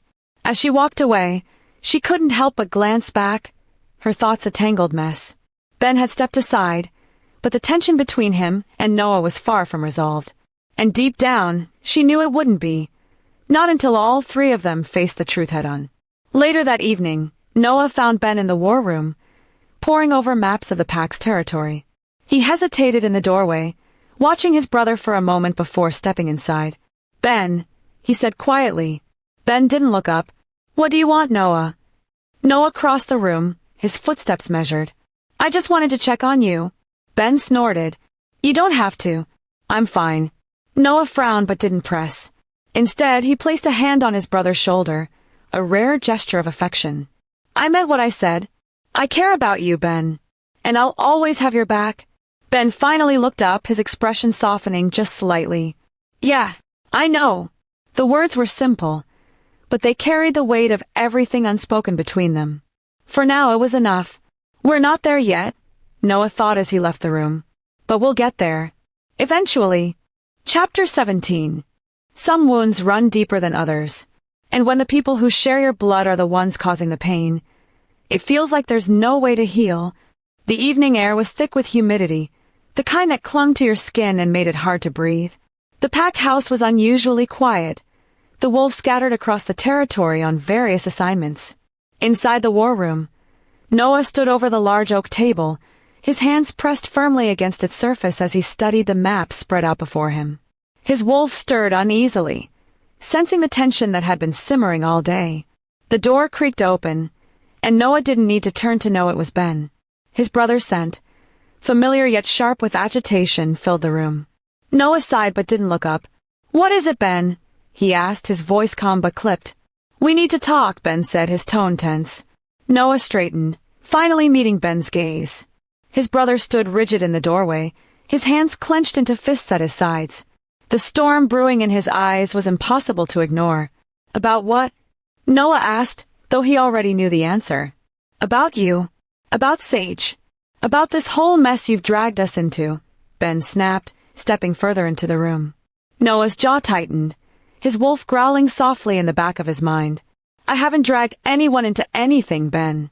If this is about Sage—" "Of course it's about Sage," Ben interrupted, his voice rising. "You say you care about me, that you've got my back, but then you go and what? Try to take her from me." Noah's eyes narrowed, his own anger bubbling to the surface. "Take her from you? You left her, Ben. You made your choice. Don't put that on me. You think this is that simple," Ben said, his voice dripping with bitterness. "You don't understand what it was like, what I felt, what I still feel." "Then tell me," Noah said, stepping around the table to face his brother directly. "Tell me why you walked away if you still care about her so much." Ben's jaw worked as he struggled to find the words. "Because I wasn't enough for her," he said finally, his voice cracking. "I saw it in her eyes, Noah. Every time I looked at her, I could see that she needed more than I could give. So I left. I thought I was doing the right thing." Noah's expression softened for a moment, the weight of Ben's words settling over him. But the anger wasn't gone, not completely. "And now what?" Noah asked. "You regret it, so you're lashing out at me? You think you can undo what's already done?" Ben stepped closer, his eyes blazing. "What I think is that you didn't even wait, Noah. The moment I was out of the picture, you were right there.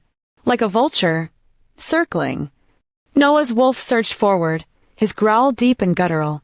"Watch your words, Ben. You don't know what you're talking about." "Don't I?" Ben spat. "I've seen the way you look at her. You've been waiting for this, haven't you?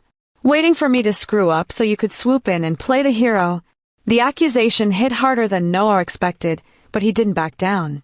"You don't get to put this on me," he said, his voice low and dangerous. "You made your choice. You left her and you left the pack. I'm just trying to pick up the pieces you broke." The words hung in the air, sharp and unyielding. Ben's face twisted with anger, and for a moment, Noah thought he might swing at him. But instead, Ben turned away, pacing the length of the room like a caged animal. "You don't get it," Ben muttered, more to himself than to Noah. "You think you're so perfect, don't you? The alpha who can do no wrong. But you don't know what it's like to be in my shoes. To always be second best." Noah's fists clenched at his sides, his wolf growling louder. "This isn't about being second best, Ben. This is about you not being able to face the consequences of your own choices." Ben whirled on him, his eyes blazing. "And you think you're any better? You think Sage deserves someone like you? You're so caught up in being the alpha, in trying to fix everyone else's problems, that you don't even see your own." The words hit their mark, but Noah refused to show it. Instead, he stepped closer, his voice cold. "Believe what you want, Ben. But I won't apologize for caring about her. And I won't let your jealousy ruin this pack." Ben's shoulders tensed, his breathing heavy.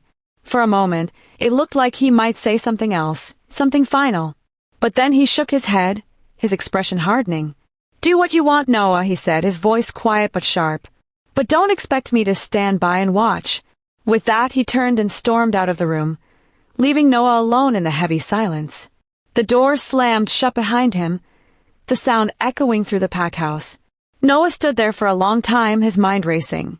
His wolf was restless, pacing in his mind, its growls a low hum in the background.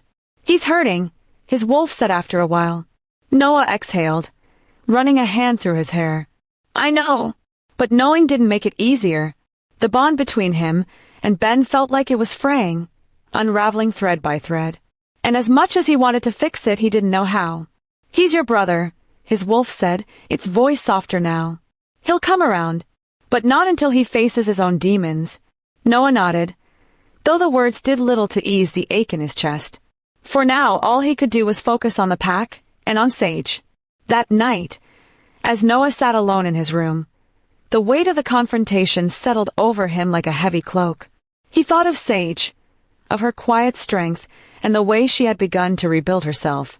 He thought of Ben, of the pain in his brother's eyes, and the jealousy that had poisoned their bond. "I can't fix everything," he thought, his hands tightening into fists, "but I won't let this tear us apart." Outside, the wind howled through the trees, a reminder that the battles they faced weren't just with the rogues, but with each other. Chapter 18. The forest stretched endlessly around me, its towering trees forming a canopy that dappled the ground with patches of sunlight. The air was crisp, carrying the faint scent of pine and earth, and the soft rustle of leaves underfoot was the only sound. It was the perfect place to clear my mind, or at least, that's what I told myself. I carried my journal with me, its leather cover worn and familiar beneath my fingers. Writing had become my solace in the months since Ben had left, a way to untangle the mess of emotions that swirled inside me. But today felt different, heavier, like the weight of everything was pressing down all at once. I found my usual spot near the river, a flat rock that overlooked the water. Sitting down, I opened the journal and stared at the blank page. The pen hovered over it, the words refusing to come at first. But slowly they began to spill out, messy and raw. I don't know what's happening to me. Or maybe I do, and I'm just too scared to admit it. I paused, the pen trembling slightly in my hand. My wolf stirred inside me, her presence calm but insistent. She had been quieter lately, watching, waiting. But whenever Noah was near, she came alive, her energy surging in a way that was impossible to ignore. It's him. It's always him. The way he looks at me, the way he speaks to me, the way he makes me feel like I'm more than just the broken girl I used to be. It terrifies me. The words were stark on the page, their honesty cutting deeper than I expected. I closed my eyes, letting the sound of the river fill the silence. My wolf knows. She's known for a while now. She craves him in a way I've never felt before, not even with Ben. It's deeper, stronger, like every part of me is drawn to him. And I don't know what to do with that. I set the pen down, my hands trembling. My wolf growled softly, a sound of agreement and longing. She didn't understand my hesitation, my fear. To her, the answer was simple. Noah was ours. Fate had decided, and it wasn't her nature to fight it. But I wasn't just my wolf. I was me, and the memories of what had happened with Ben were scars that hadn't fully healed. Letting myself feel this, Letting myself believe that Noah could be my mate felt like opening those wounds all over again. He's everything I've tried to avoid since Ben left. Strong, steady, someone I could actually depend on. And that scares me more than anything, because if I let myself believe in this, and it falls apart, I don't know if I'll survive it. I stared at the page, my chest tightening. The fear was like a living thing inside me, coiling around my heart and whispering doubts into my mind. But there was something else, too, something quieter but just as powerful. Hope. But then he looks at me, and for a moment I forget. I forget the fear, the doubt, the scars. I see the way he sees me, and it's like he's telling me without words that I'm enough, that I'm more than enough. My throat tightened, and I closed the journal, unable to write anymore. The weight of my own words was too much to bear. I leaned back against the rock, staring up at the sky through the gaps in the trees. My wolf stirred again, her voice a soft murmur in the back of my mind. You can't keep running. You're his. You know it. I swallowed hard, my hands clenching into fists. What if I can't handle it? I whispered aloud, the words swallowed by the forest. She didn't answer, but she didn't need to. The truth was already there, buried beneath the fear and the doubt. I was falling for Noah, and no amount of denial could change that. The sound of footsteps broke through my thoughts, and I sat up, my senses sharpening. A moment later, Joan appeared, her expression a mix of concern and curiosity. There you are, she said, crossing her arms. I've been looking for you. You're not sneaking off to brood, are you? I managed a small smile. Maybe a little. Joan sat down beside me, her gaze drifting to the river. You okay? I hesitated, the words caught in my throat. But Joan had a way of waiting you out, her silence as effective as any question. Finally I sighed. It's Noah, I admitted. I don't know what to do. Her eyebrows shot up, and a grin tugged at the corner of her mouth. Well, this is new. Go on, I'm listening. I shook my head, laughing softly despite myself. It's not funny. It's a little funny, she said, nudging me. Come on, Sage. Talk to me. I looked down at my hands, the vulnerability making me feel exposed. It's just complicated. He makes me feel things I didn't think I could feel again. But it's terrifying, Joan. What if I mess it up? What if it ends the way it did with Ben? Joan's expression softened, and she placed a hand on my shoulder. Listen to me, Sage. You're not the same person you were with Ben. And Noah, he's not Ben. If you feel something for him, if your wolf feels something, you owe it to yourself to at least try. Her words settled over me like a balm, soothing but not erasing the fear. I nodded slowly, the weight in my chest easing just slightly. As I walked back to the pack house that evening, my journal tucked under my arm, I couldn't stop thinking about what Joan had said. Maybe she was right. Maybe it was time to stop running. But even as the thought took root, the fear lingered, a shadow I couldn't quite escape. One step at a time, I thought, the sound of the river fading behind me. That's all I can do. Chapter 19. Jealousy doesn't whisper, it screams, clawing its way to the surface, demanding to be heard. And when it's ignored for too long, it burns everything in its path. The night was quiet, the kind of silence that made you uneasy if you paid attention to it for too long. The moon hung high above the forest, its silvery light casting eerie shadows across the trees. I walked through the woods, my journal tucked under my arm, drawn once again to the river. It had become my haven, the one place where the noise in my head seemed to quiet. But tonight something felt different. The forest was too still, the usual hum of nocturnal life absent. My wolf stirred uneasily, her senses heightened. I paused, glancing around, the hair on the back of my neck standing on end. And then I heard it, a rustle in the underbrush, faint but deliberate. I turned toward the sound, my heart pounding. Who's there? I called, my voice steady despite the unease creeping into my chest. For a moment, there was no response.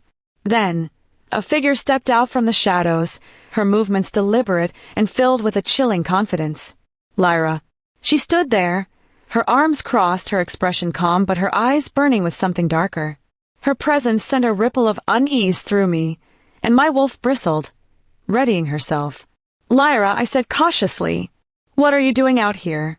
She tilted her head, a small, humorless smile playing on her lips. I could ask you the same thing. Always wandering off, aren't you, Sage? Like you don't belong anywhere. The words were sharp, cutting deeper than I wanted to admit. I straightened, meeting her gaze. If you've got something to say, just say it. Her smile faded, and for a moment, the mask she wore slipped, revealing the raw anger beneath. Fine. I'll say it. You don't belong here, Sage. You never have. You're not one of us. You're a charity case, a nobody. And yet, somehow, you've managed to worm your way into places you don't deserve to be.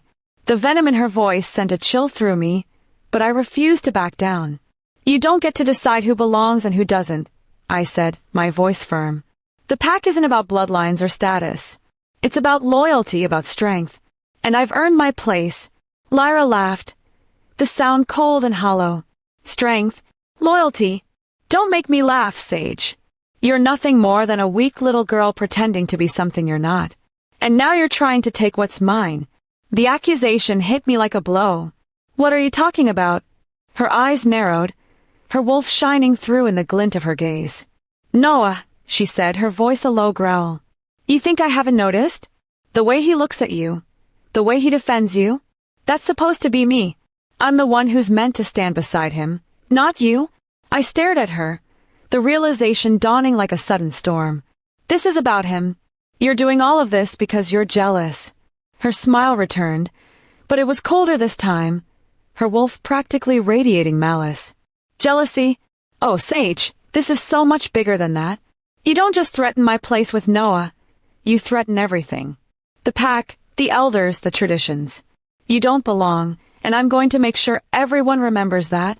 Before I could respond, she reached into the satchel slung over her shoulder and pulled out a glass jar filled with some kind of liquid. My stomach dropped as the smell hit me. It was a portion of whatever, but as soon as it hit me I became weak, instantly not collapsing to the ground but unable to move easily. She pushed me to the ground. Lyra, don't, I said, my voice filled with warning. This isn't going to solve anything, I said with little strength I had. She smirked, twisting the lid off the jar. Oh, but it will. Once you're gone, everything will go back to the way it's supposed to be. Fire roared to life instantly, the flames leaping hungrily at the trees. Heat engulfed the clearing, the smoke thick and suffocating. Lyra! I tried to shout, but she was already backing away, her expression cold and detached. Goodbye, Sage, she said, her voice calm. No one's going to miss you. And then she was gone, disappearing into the shadows as the fire spread around me. Panic surged through me as the flames closed in, their heat searing my skin. My wolf howled in my mind, desperate to take control, but the smoke was thick, choking me, making it hard to think. Stay calm, I told myself, my voice a shaky whisper. You've faced worse than this, but had I? The fire was relentless, its roar deafening as it consumed everything in its path. I stumbled, coughing as the smoke filled my lungs, my vision blurring. My wolf growled, urging me to move, to fight, but my body felt heavy, sluggish. I managed to stagger toward the river, the cool scent of water cutting through the smoke. But the flames were faster, their heat pressing against my back like a living thing. As I reached the edge of the clearing, a branch snapped above me, and I barely had time to look up before it came crashing down, blocking my path. The fire surged around me, and for the first time in years, I felt truly helpless. Noah, I thought, his face flashing in my mind. Joan. Someone. Please. But the forest was empty, the silence broken only by the crackle of flames and the sound of my own labored breathing. This can't be the end, I thought, my wolf's growl fading as exhaustion took hold. The last thing I saw before darkness took me was the river, so close yet impossibly far, the flames reflecting off its surface like liquid fire. Chapter 20. In a pack, everyone has a role, a duty to fulfill. But sometimes, the bonds between individuals matter more than duty. And sometimes, those bonds are the only thing standing between life and death. Joan was restless. It wasn't unusual for her to be up late, but tonight something felt off. The air carried an unnatural stillness, and her wolf stirred uneasily, pacing in the back of her mind. She sat in the pack house's common room, sharpening her favorite blade, but her focus kept slipping. Every sound outside made her ears perk up, her instincts whispering that something was wrong. She glanced at the clock. It was past midnight, and most of the pack had turned in for the night. But Sage was still nowhere to be found. Joan frowned, her wolf growling softly. "Where is she?" she murmured to herself, standing abruptly. Sage often wandered off to clear her head, but she usually returned before it got this late. Joan grabbed her jacket and stepped out into the cool night air. The moon cast an eerie glow over the forest, and the distant sound of crickets filled the silence. She inhaled deeply, her wolf focusing on Sage's scent. It was faint but present, leading her toward the woods. She's probably at the river, Joan thought, trying to reassure herself. But as she moved deeper into the forest, her unease grew. The usual hum of nocturnal life was gone, replaced by an unsettling quiet. And then she smelled it. Smoke. Joan froze, her wolf snarling to life. The scent was faint at first, but it grew stronger as she moved towards Sage's usual spot by the river. Her heart pounded in her chest as a first flicker of orange light appeared through the trees. "No," she whispered, breaking into a sprint. When she reached the clearing, the sight that greeted her sent a wave of panic through her. Flames roared through the forest, consuming everything in their path. The heat was overwhelming, and the air was thick with smoke. Joan scanned the area frantically, her eyes stinging as she searched for any sign of Sage. "Sage!" she shouted, her voice hoarse. "Sage! Where are you?" There was no response, but she caught a glimpse of something through the haze. A figure slumped near the edge of the clearing, blocked by a fallen tree. Joan's heart clenched. "Hang on, I'm coming!" she yelled, her wolf surging forward. The flames licked at her heels as she moved closer, her jacket shielding her from the worst of the heat. She reached the tree and saw Sage lying on the ground, her face pale and her breathing shallow. "Damn it, Sage," Joan muttered, dropping to her knees. She checked her pulse, weak but steady. Relief flooded through her, but it was short-lived. The fire was closing in, and there was no way she could carry Sage out on her own. Joan's mind raced. She needed help, and she needed it fast. But most of the pack was asleep, and even if they weren't, not everyone would jump at the chance to save Sage. The divide in the pack over her presence was still too fresh, the scars of old prejudices too deep. But there was one person who wouldn't hesitate. Noah was in his office, poring over maps and reports, when Joan burst in. Her hair was singed, her clothes covered in soot, and her face streaked with ash. She didn't wait for him to speak. "It's Sage," she said, her voice urgent. "She's trapped. There's a fire at her spot by the river." Noah was already moving before she finished speaking. He grabbed his jacket and followed her out, his wolf growling with a mix of fear and fury. "What happened?" he demanded as they ran through the forest. "I don't know," Joan admitted. "But it's bad, Noah. The fire's spreading fast, and she's unconscious. I couldn't get her out on my own." The thought of Sage trapped in the flames sent a surge of adrenaline through Noah. His wolf howled in his mind, its desperation matching his own. He pushed himself harder, his feet pounding against the earth as they neared the clearing. The sight of the fire was worse than Noah had imagined.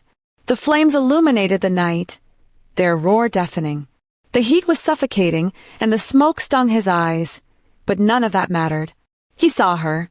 Sage was still lying near the fallen tree, the fire creeping dangerously close. For a moment, time seemed to slow, the weight of the moment pressing down on him. "I'm going in," he said, his voice firm. Joan grabbed his arm, her expression grim. "Be careful, Noah. The fire's unstable. One wrong move, and—" "I won't let her die," he said, cutting her off. "Not here. Not like this." Joan nodded, stepping back as Noah shifted into his wolf. His massive frame surged forward, his black fur a stark contrast to the orange glow of the flames. He moved with precision, his wolf's instincts guiding him through the chaos. When he reached Sage, he shifted back, his hands trembling as he checked her pulse again. Relief washed over him when he felt it, still weak, but still there. "Hang on, Sage," he murmured, his voice barely audible over the roar of the fire. "I've got you." Chapter 21. When the world burns around you, survival isn't just about strength, it's about trust. Trust in yourself, in those who would risk everything for you, and in the bond that pulls you both through. The heat was unbearable, a living force that clawed at Noah's skin and choked the air from his lungs. The flames roared like a wild beast, their tongues licking at the sky as they devoured everything in their path. Smoke curled around him, thick and acrid, making it hard to see, hard to breathe. But none of it mattered. Not the fire, not the pain, not the danger. All that mattered was Sage. She was slumped against the fallen tree, her face pale and smudged with soot, her chest rising and falling in shallow, uneven breaths. Noah's heart clenched at the sight of her, his wolf howling in his mind, urging him forward. He crouched beside her, his hands trembling as he touched her shoulder. "Sage," he said, his voice hoarse. "Wake up. Come on, stay with me." Her eyes fluttered open briefly, the amber glow of the fire reflecting in them. She looked at him, her lips parting as if to speak, but no sound came out. She was too weak, too close to the edge. "I've got you," Noah said, his voice firm despite the panic clawing at him. "I'm not leaving you here." Noah shifted back into his wolf, his powerful frame easily lifting Sage onto his back. Her weight was light, too light, and he could feel the fragility of her body against him. His wolf growled low, the sound a promise to protect her at all costs. The flames closed in as he turned, their heat pressing against him like a physical force. He scanned the area, his sharp eyes searching for the safest path through the inferno. The way back to the clearing was blocked, the flames too high and the ground too unstable. The only option was to head deeper into the forest toward the river. Noah's paws hit the ground with precision, his movements careful but swift as he navigated the burning landscape.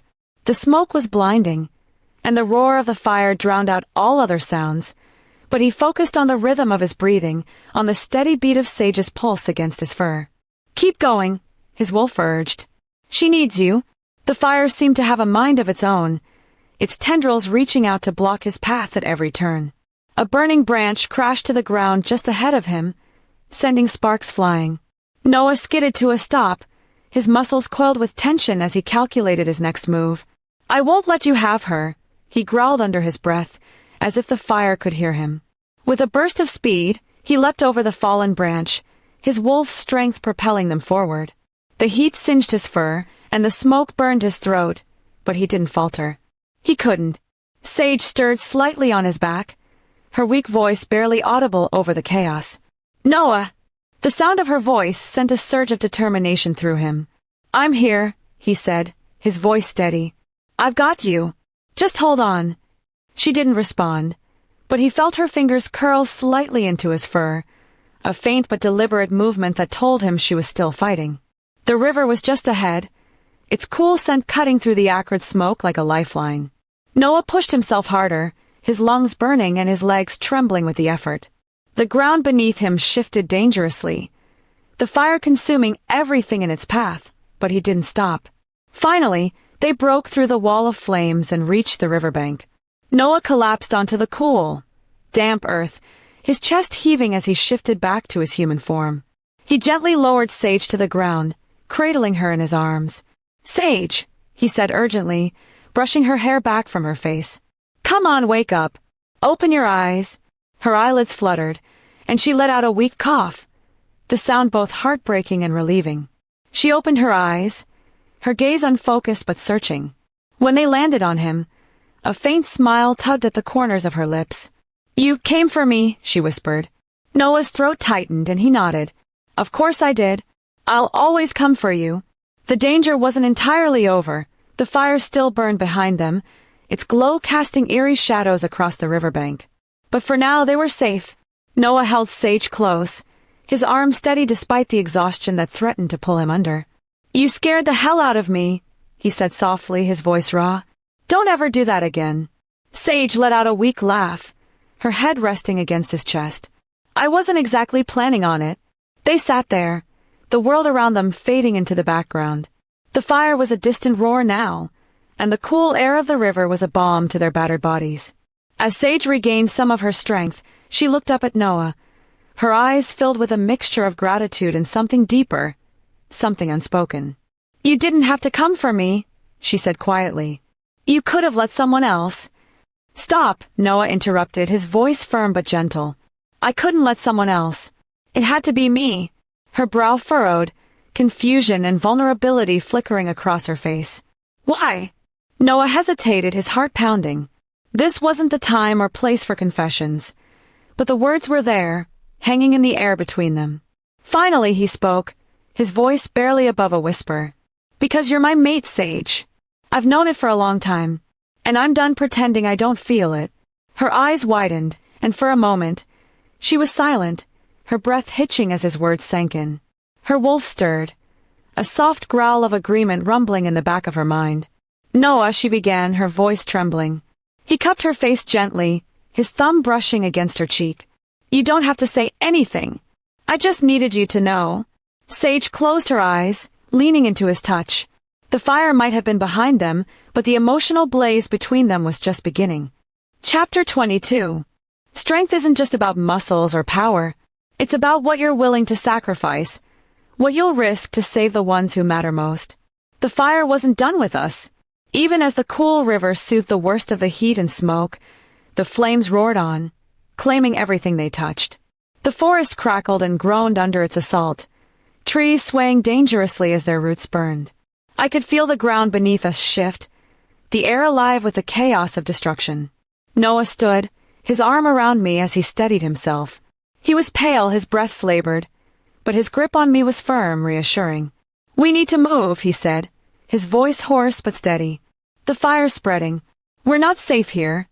I nodded, my wolf urging me forward even as my legs protested. The adrenaline coursing through me masked the worst of my fatigue, but I knew we were both running on borrowed time. We began to move, staying close to the riverbank where the fire was less intense. The plan was simple. Follow the water until we found a safe path out. But nothing about this night had been simple. The sound of cracking would echo through the forest, sharp and sudden. I barely had time to react before a massive tree, its base consumed by fire, came crashing down. The earth trembled beneath its weight, and in the chaos, I lost sight of Noah. Noah! I shouted, panic tightening my chest. I turned to see him pinned beneath the massive trunk, his body twisted awkwardly. His face was contorted in pain, and his wolf growled weakly, its strength sapped by the ordeal. Sage, he rasped, his voice strained. Go! Get out of here! The words ignited something in me, a fierce, unrelenting defiance. No, I said, my voice firm. I'm not leaving you. He shook his head, his eyes pleading. You have to. The fire. I don't care about the fire. I snapped, dropping to my knees beside him. I'm not leaving you, Noah. Don't ask me to. The trunk was massive, its weight pressing down on him with unyielding force. I tried to lift it, but it didn't budge. My hands were shaking, my muscles screaming in protest, but I didn't stop. I couldn't stop.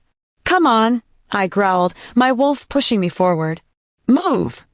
The fire crackled closer, the heat searing against my skin, but I barely noticed. All I could think about was Noah, his shallow breaths, the pain etched into his face, the way his wolf stirred weakly as if willing me to succeed. Sage, stop, he said again, his voice softer now. You can't. Yes, I can, I said through gritted teeth. You're not giving up, Noah. Not here. Not like this. I dug my feet into the ground, my hands gripping the edge of the trunk. My wolf roared in my mind, her strength surging through me like a tidal wave. Slowly, inch by inch, the tree began to shift. Noah groaned in pain as the pressure eased, and I froze for a moment, my heart hammering. I'm sorry, I whispered. Just hold on, okay? He nodded weakly, his eyes locked on mine. I trust you, he murmured. With a final surge of strength, I lifted the trunk enough to slide it off him. The effort left me gasping, my arms trembling as I collapsed beside him. But there was no time to rest. The fire was closing in, and we were running out of options. Noah, can you stand? I asked, my voice urgent. He tried, but his legs gave out beneath him. He shook his head, frustration and pain flashing across his face. I've got you, I said, determination hardening my tone. Just hang on. I hooked my arms under his shoulders, my wolf lending me every ounce of her strength. Slowly I lifted him, his weight a challenge but not impossible. I could feel his breath against my neck, weak but steady, and it fueled me forward. You don't have to do this, he whispered, his voice barely audible. Yes, I do, I said, my voice fierce. You do the same for me. Step by step, I carried him away from the fire, the flame snapping at our heels. My legs felt like they were going to give out, my lungs burning with every breath, but I didn't stop. I couldn't stop. Noah's life depended on it. The riverbank grew wider, the ground more stable, and finally, we reached a small clearing where the fire hadn't yet spread. I lowered him gently to the ground, collapsing beside him as exhaustion overtook me. You're insane, he said weakly, a faint smile tugging at his lips. I laughed, though it sounded more like a sob. You're welcome. He reached for my hand, his fingers brushing against mine. You saved me, he said, his voice filled with something I couldn't quite name. I squeezed his hand, my own trembling. I wasn't going to lose you. The night stretched on, the fire slowly dying in the distance. We stayed there in the clearing, too exhausted to move, the silence between us heavy but comforting. For the first time in what felt like forever, I allowed myself to let go of the fear, the doubt, the walls I had built around myself. Noah was alive. We were alive. And for now, that was enough. Strength isn't about standing alone, I thought, my wolf settling peacefully in the back of my mind. It's about knowing when to lean on someone else. And tonight, we leaned on each other. Chapter 23. Secrets have a way of unraveling, no matter how tightly you try to hold them. And when the truth comes out, it doesn't just reveal, it destroys. The sun rose over the packlands, its light illuminating the charred remnants of the forest. Smoke still lingered in the air, a ghostly reminder of the fire that had ravaged the territory. The pack had worked tirelessly through the night to contain the blaze, but the damage was undeniable. The once vibrant forest now stood in ruins, a scar on the land that mirrored the tension hanging over the pack. In the courtyard of the pack house, a crowd had gathered. The whispers and murmurs were electric, a mix of curiosity and outrage as the wolves waited for the alpha to speak. Noah stood at the front, his presence commanding even though his body was still recovering from the ordeal. Beside him, Joan stood with her arms crossed, her sharp eyes scanning the crowd. I stood off to the side, my arms wrapped around myself as I watched the scene unfold. My body ached, and the events of the night still played on a loop in my mind. But I was here, alive, safe, and I had Noah to thank for that. And now, the truth was about to come out. Noah's voice rang out, silencing the murmurs. Last night, the fire that nearly destroyed our territory and took the life of one of our own wasn't an accident. The crowd erupted into a wave of shocked gasps and muttered questions. Noah raised a hand, and the noise subsided. We've identified the person responsible, he continued, his gaze sweeping over the crowd. And their actions will not go unanswered. From the back of the gathering, Lyra stepped forward, her movements hesitant but defiant. Her expression was calm, but her wolf's unease radiated off her in waves. This is ridiculous, she said, her voice sharp. You can't possibly think I had anything to do with this. Joan stepped forward, holding up a small glass jar, the same kind Lyra had used to spread the fire. Its scent was unmistakable. We found this near the scene, Joan said, her voice cold. Your scent is all over it, Lyra. Don't bother denying it. The crowd turned their attention to Lyra, their expressions a mix of disbelief and anger. She raised her chin, her lips curling into a bitter smile. Of course you blame me, she said, her voice dripping with disdain. The outcast gets herself into trouble, and suddenly I'm the villain. How convenient. Noah's eyes darkened, his wolf growling softly in the back of his mind. You're not being accused without evidence, Lyra. We know what you did. We know you set that fire, and we know why. Lyra's composure cracked for a moment, her eyes flashing with fury. Why? Because I wanted to protect this pack. Protect it from someone who doesn't belong. Sage is a nobody, a stain on this pack's legacy. And you, she pointed at Noah, her voice rising. You've let her blind you. You're supposed to be our alpha, but you're acting like a lovesick fool. The words hit like a thunderclap, and the crowd erupted again, their voices a chaotic mix of shock and outrage. Noah raised his hand again, silencing them with a single commanding gesture. This isn't about Sage, he said, his voice steady but cold. This is about you, about your jealousy, your entitlement, and your willingness to endanger the lives of your packmates to satisfy your own bitterness. Lyra's wolf surged forward, her growl low and menacing. You think you can lecture me? After everything I've done for this pack? I've trained, I've fought, I've bled for this pack.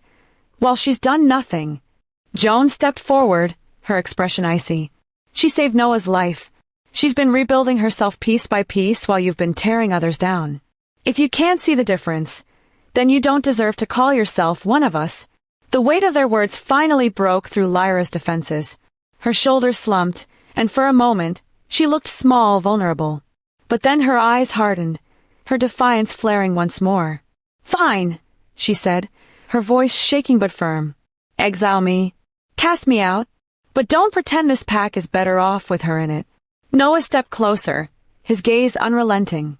You've made your choice, Lyra. You betrayed this pack, and you betrayed everything we stand for. You're no longer welcome here. The finality of his words hung heavy in the air. Lyra's wolf growled, but she didn't argue.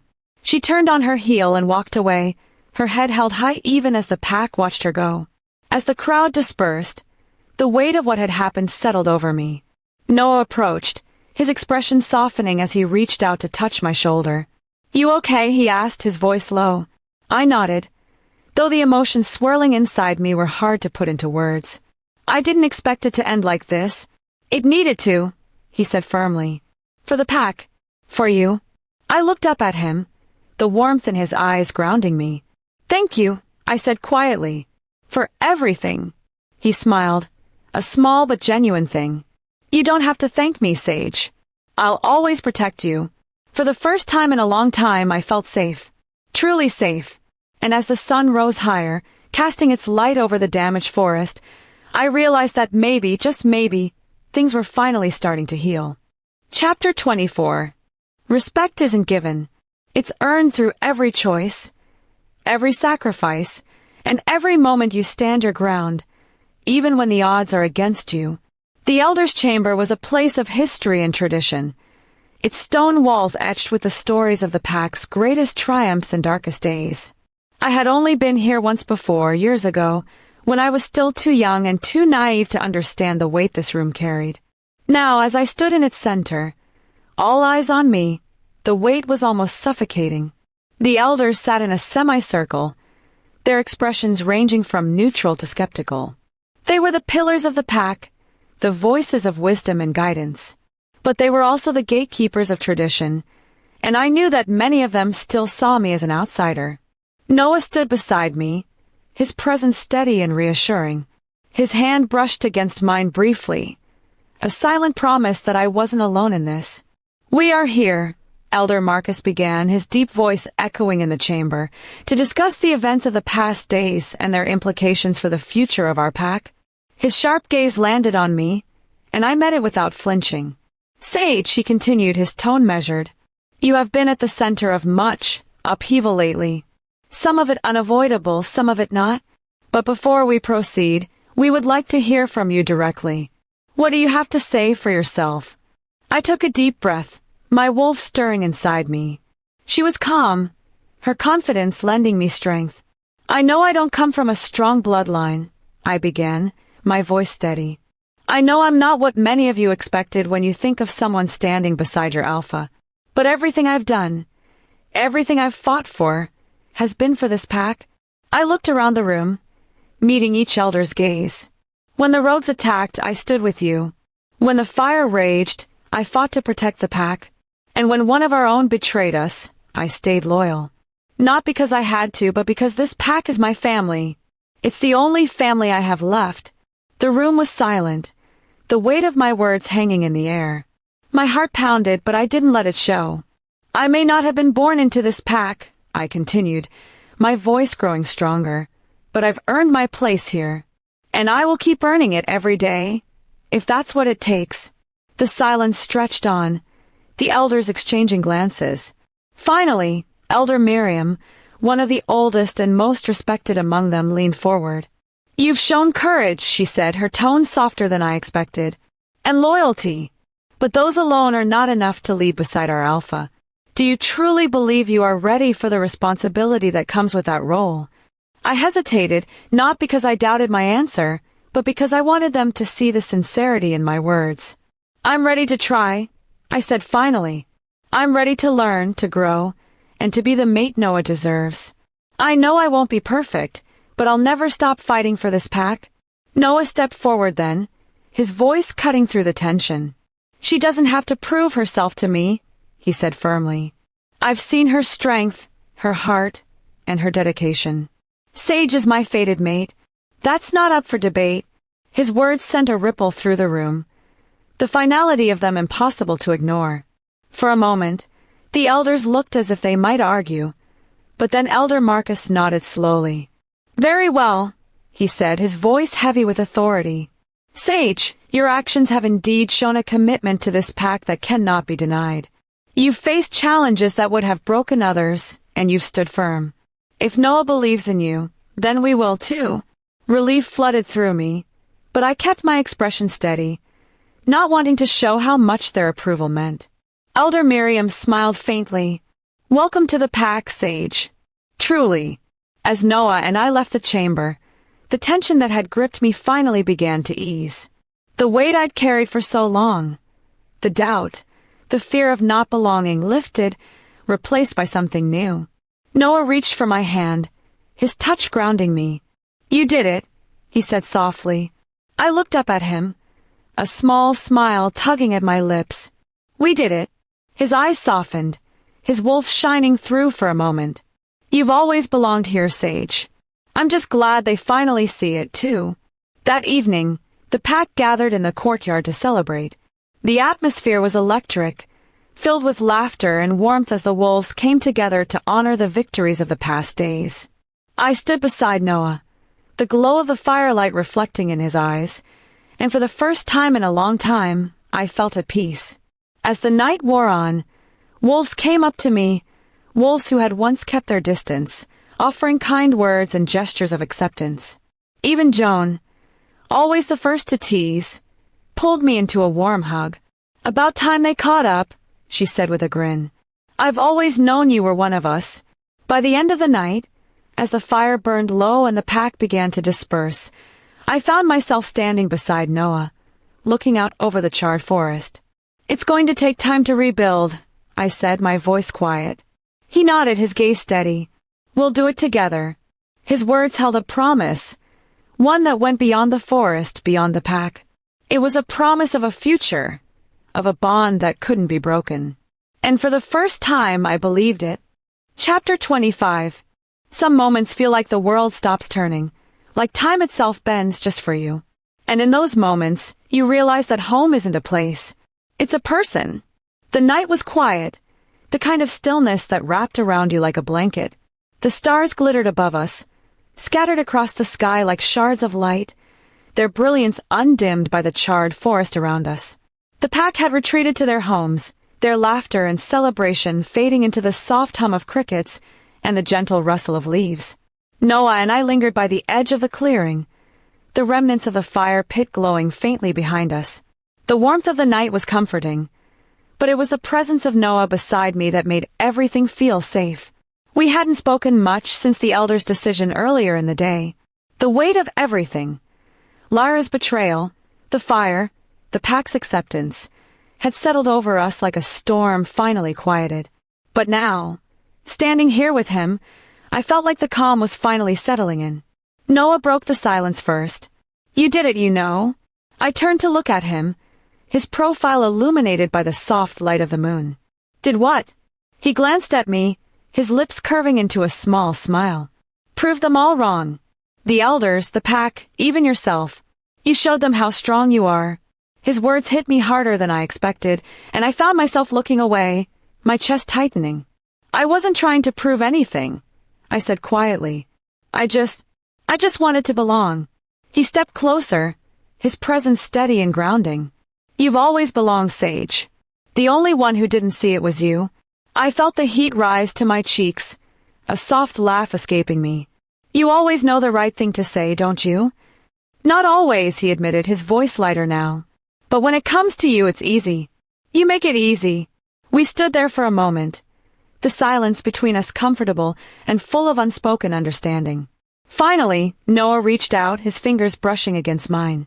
I looked up at him, my heart skipping a beat at the warmth in his eyes. "You've been through so much," he said softly.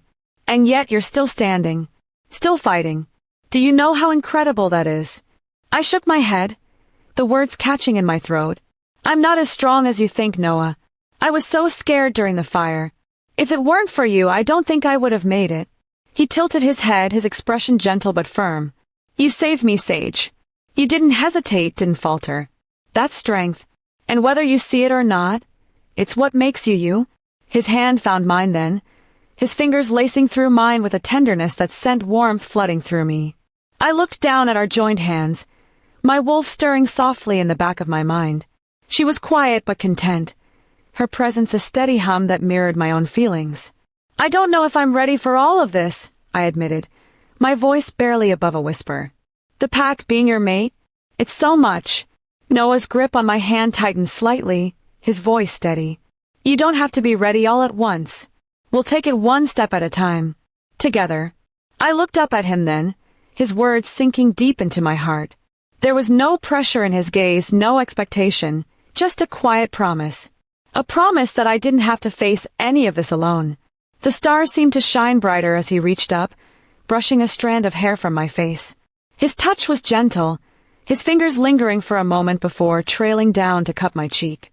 I leaned into his hand instinctively, my eyes closing as I let myself feel the warmth of him. "You mean so much to me, Sage," he said, his voice low and filled with emotion. "More than I think I even realized until now. And I'll spend the rest of my life proving that to you if I have to." My breath caught, and I opened my eyes to find him watching me, his gaze steady and full of something I couldn't quite name, but I felt it, deep in my bones. "You already have," I said softly, my voice trembling. The space between us seemed to disappear as he leaned in, his forehead resting gently against mine. The world around us faded, the charred forest, the stars, everything, until it was just us. I could feel his breath against my lips, his closeness a comfort I hadn't realized I craved. "Sage," he murmured, his voice barely audible. "You're my mate, my home, and nothing will ever change that." The words broke something open inside me, and before I could stop myself, I closed the distance between us, my lips brushing against his in a kiss that was soft and tentative but full of everything I couldn't say. He responded immediately, his arms wrapping around me as he pulled me closer. The kiss deepened, and for the first time in what felt like forever, the fear and doubt melted away, replaced by a warmth that filled every corner of my being. When we finally pulled apart, his forehead rested against mine again, both of us breathing hard but smiling. "I guess this is the part where we figure out what happens next," I said, my voice shaky but light. Noah chuckled, his thumb brushing against my cheek. "Whatever happens, we'll face it together. That's all that matters." As we stood there under the stars, the weight of the past few days seemed to lift, replaced by something new, something stronger.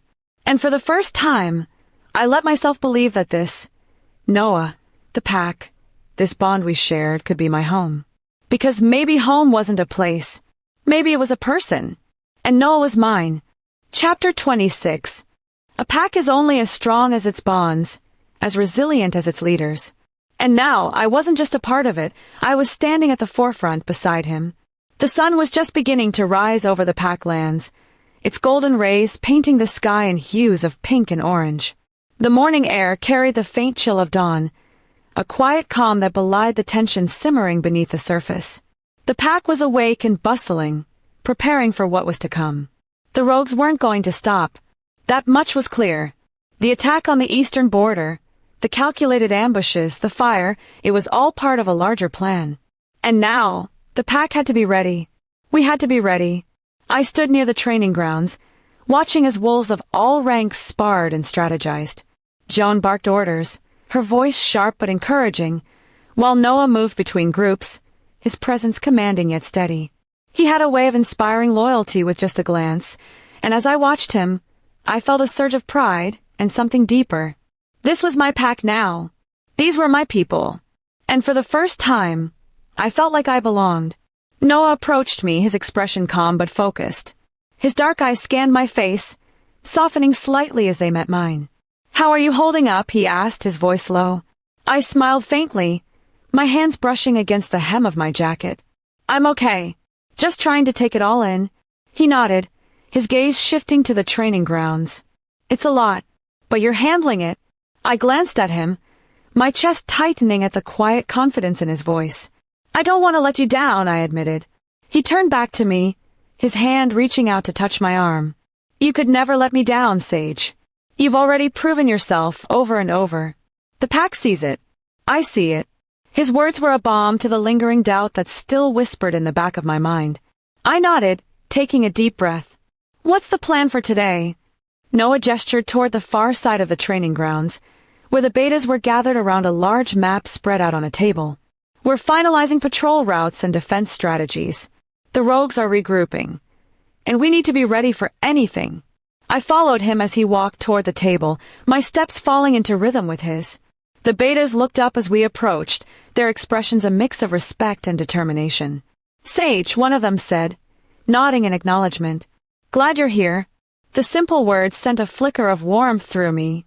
It wasn't long ago that I would have been ignored, or worse, dismissed outright. But now, standing beside Noah, I felt their acceptance. It was a tentative thing, fragile and new, but it was there. Joan joined us, her sharp eyes scanning the map. We need to focus on the northern border, she said, tapping a spot on the map with her finger. That's where they'll hit next. It's the least fortified, and they know it. Noah nodded. Agreed. We'll rotate the patrols to cover more ground. Sage, I want you with Joan on the first patrol. I blinked, surprised. You want me out there? You're ready, he said simply. And the pack needs to see it. The patrol began later that afternoon, the air tense with anticipation.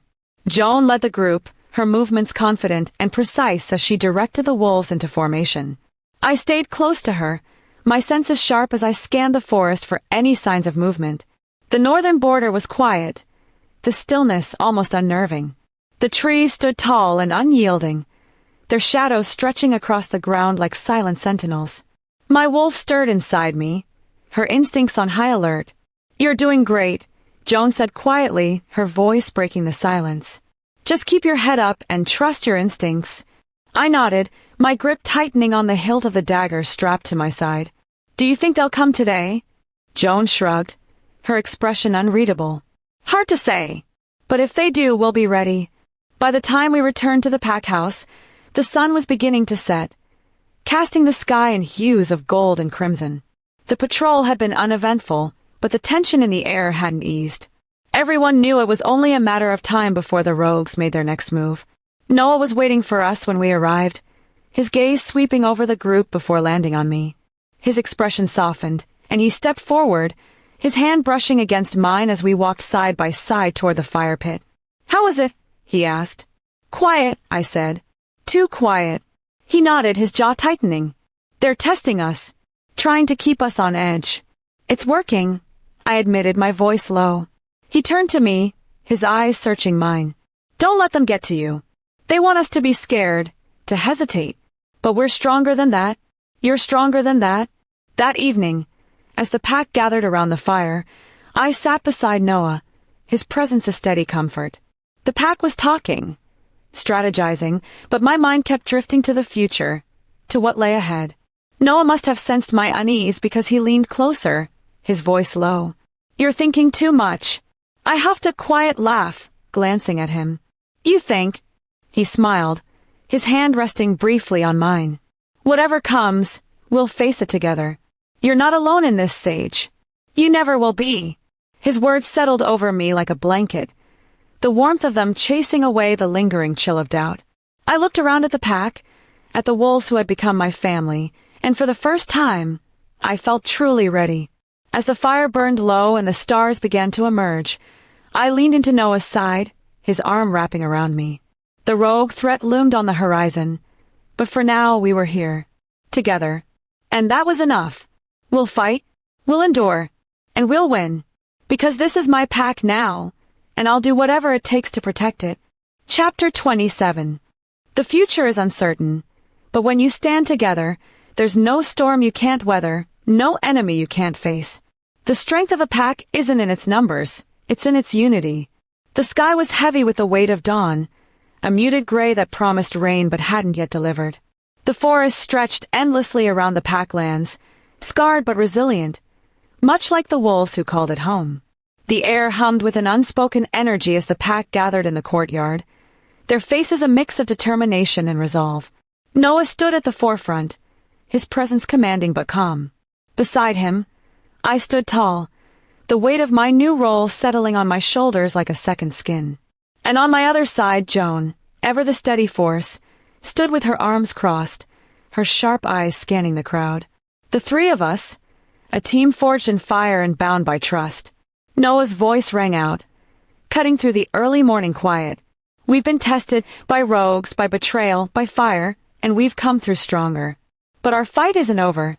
The rogues will come again, and when they do, we'll be ready. The pack let out a collective growl of agreement, their energy buzzing in the air like a current. I could feel their loyalty, their trust, and it sent a rush of warmth through me. These wolves weren't just my packmates, they were my family. Noah glanced at me, his dark eyes filled with quiet pride.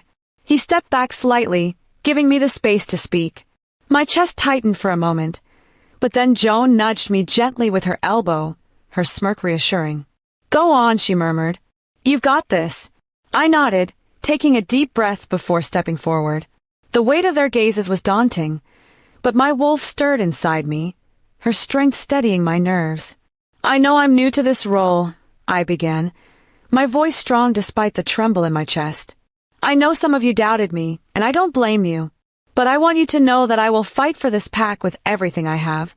This is my home, and all of you are my family. I'll do whatever it takes to protect you. The murmurs of approval that rippled through the crowd were subtle but meaningful. I could see it in their faces. The beginnings of trust, the acceptance I had fought so hard to earn. Joan stepped forward next, her usual smirk softened by the seriousness of the moment. All right, enough of the mushy stuff, she said, her tone light but commanding. We've got work to do. Patrol rotations, border reinforcements, and let's not forget, making sure the rogues don't catch us napping again. The pack chuckled, the tension easing slightly.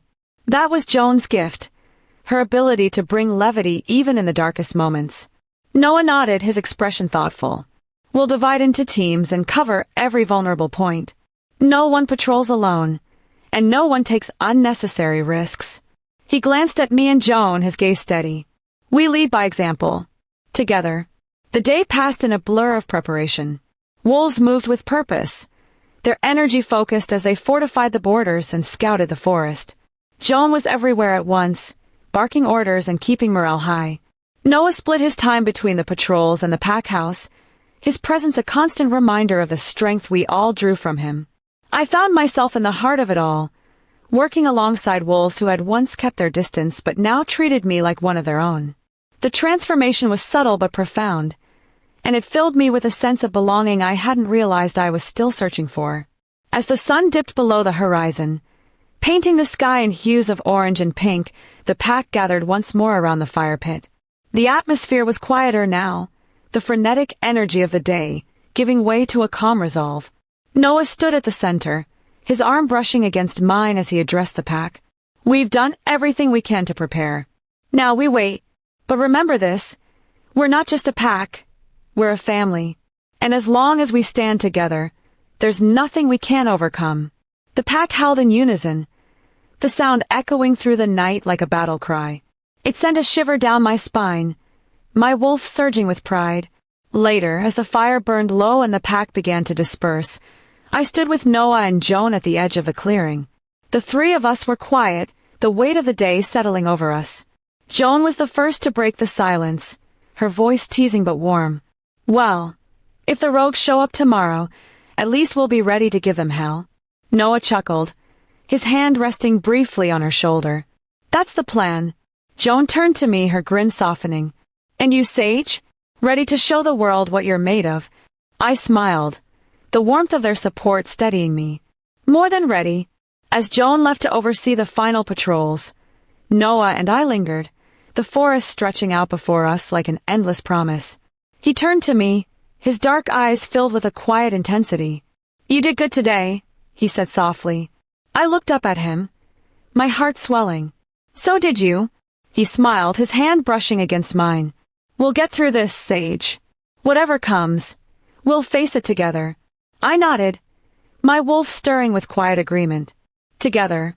And as the stars began to emerge, their light cutting through the darkness, I knew that no matter what the future held, we were ready. Because we weren't just a pack, we were a family. Like, share and subscribe to show the author support and love.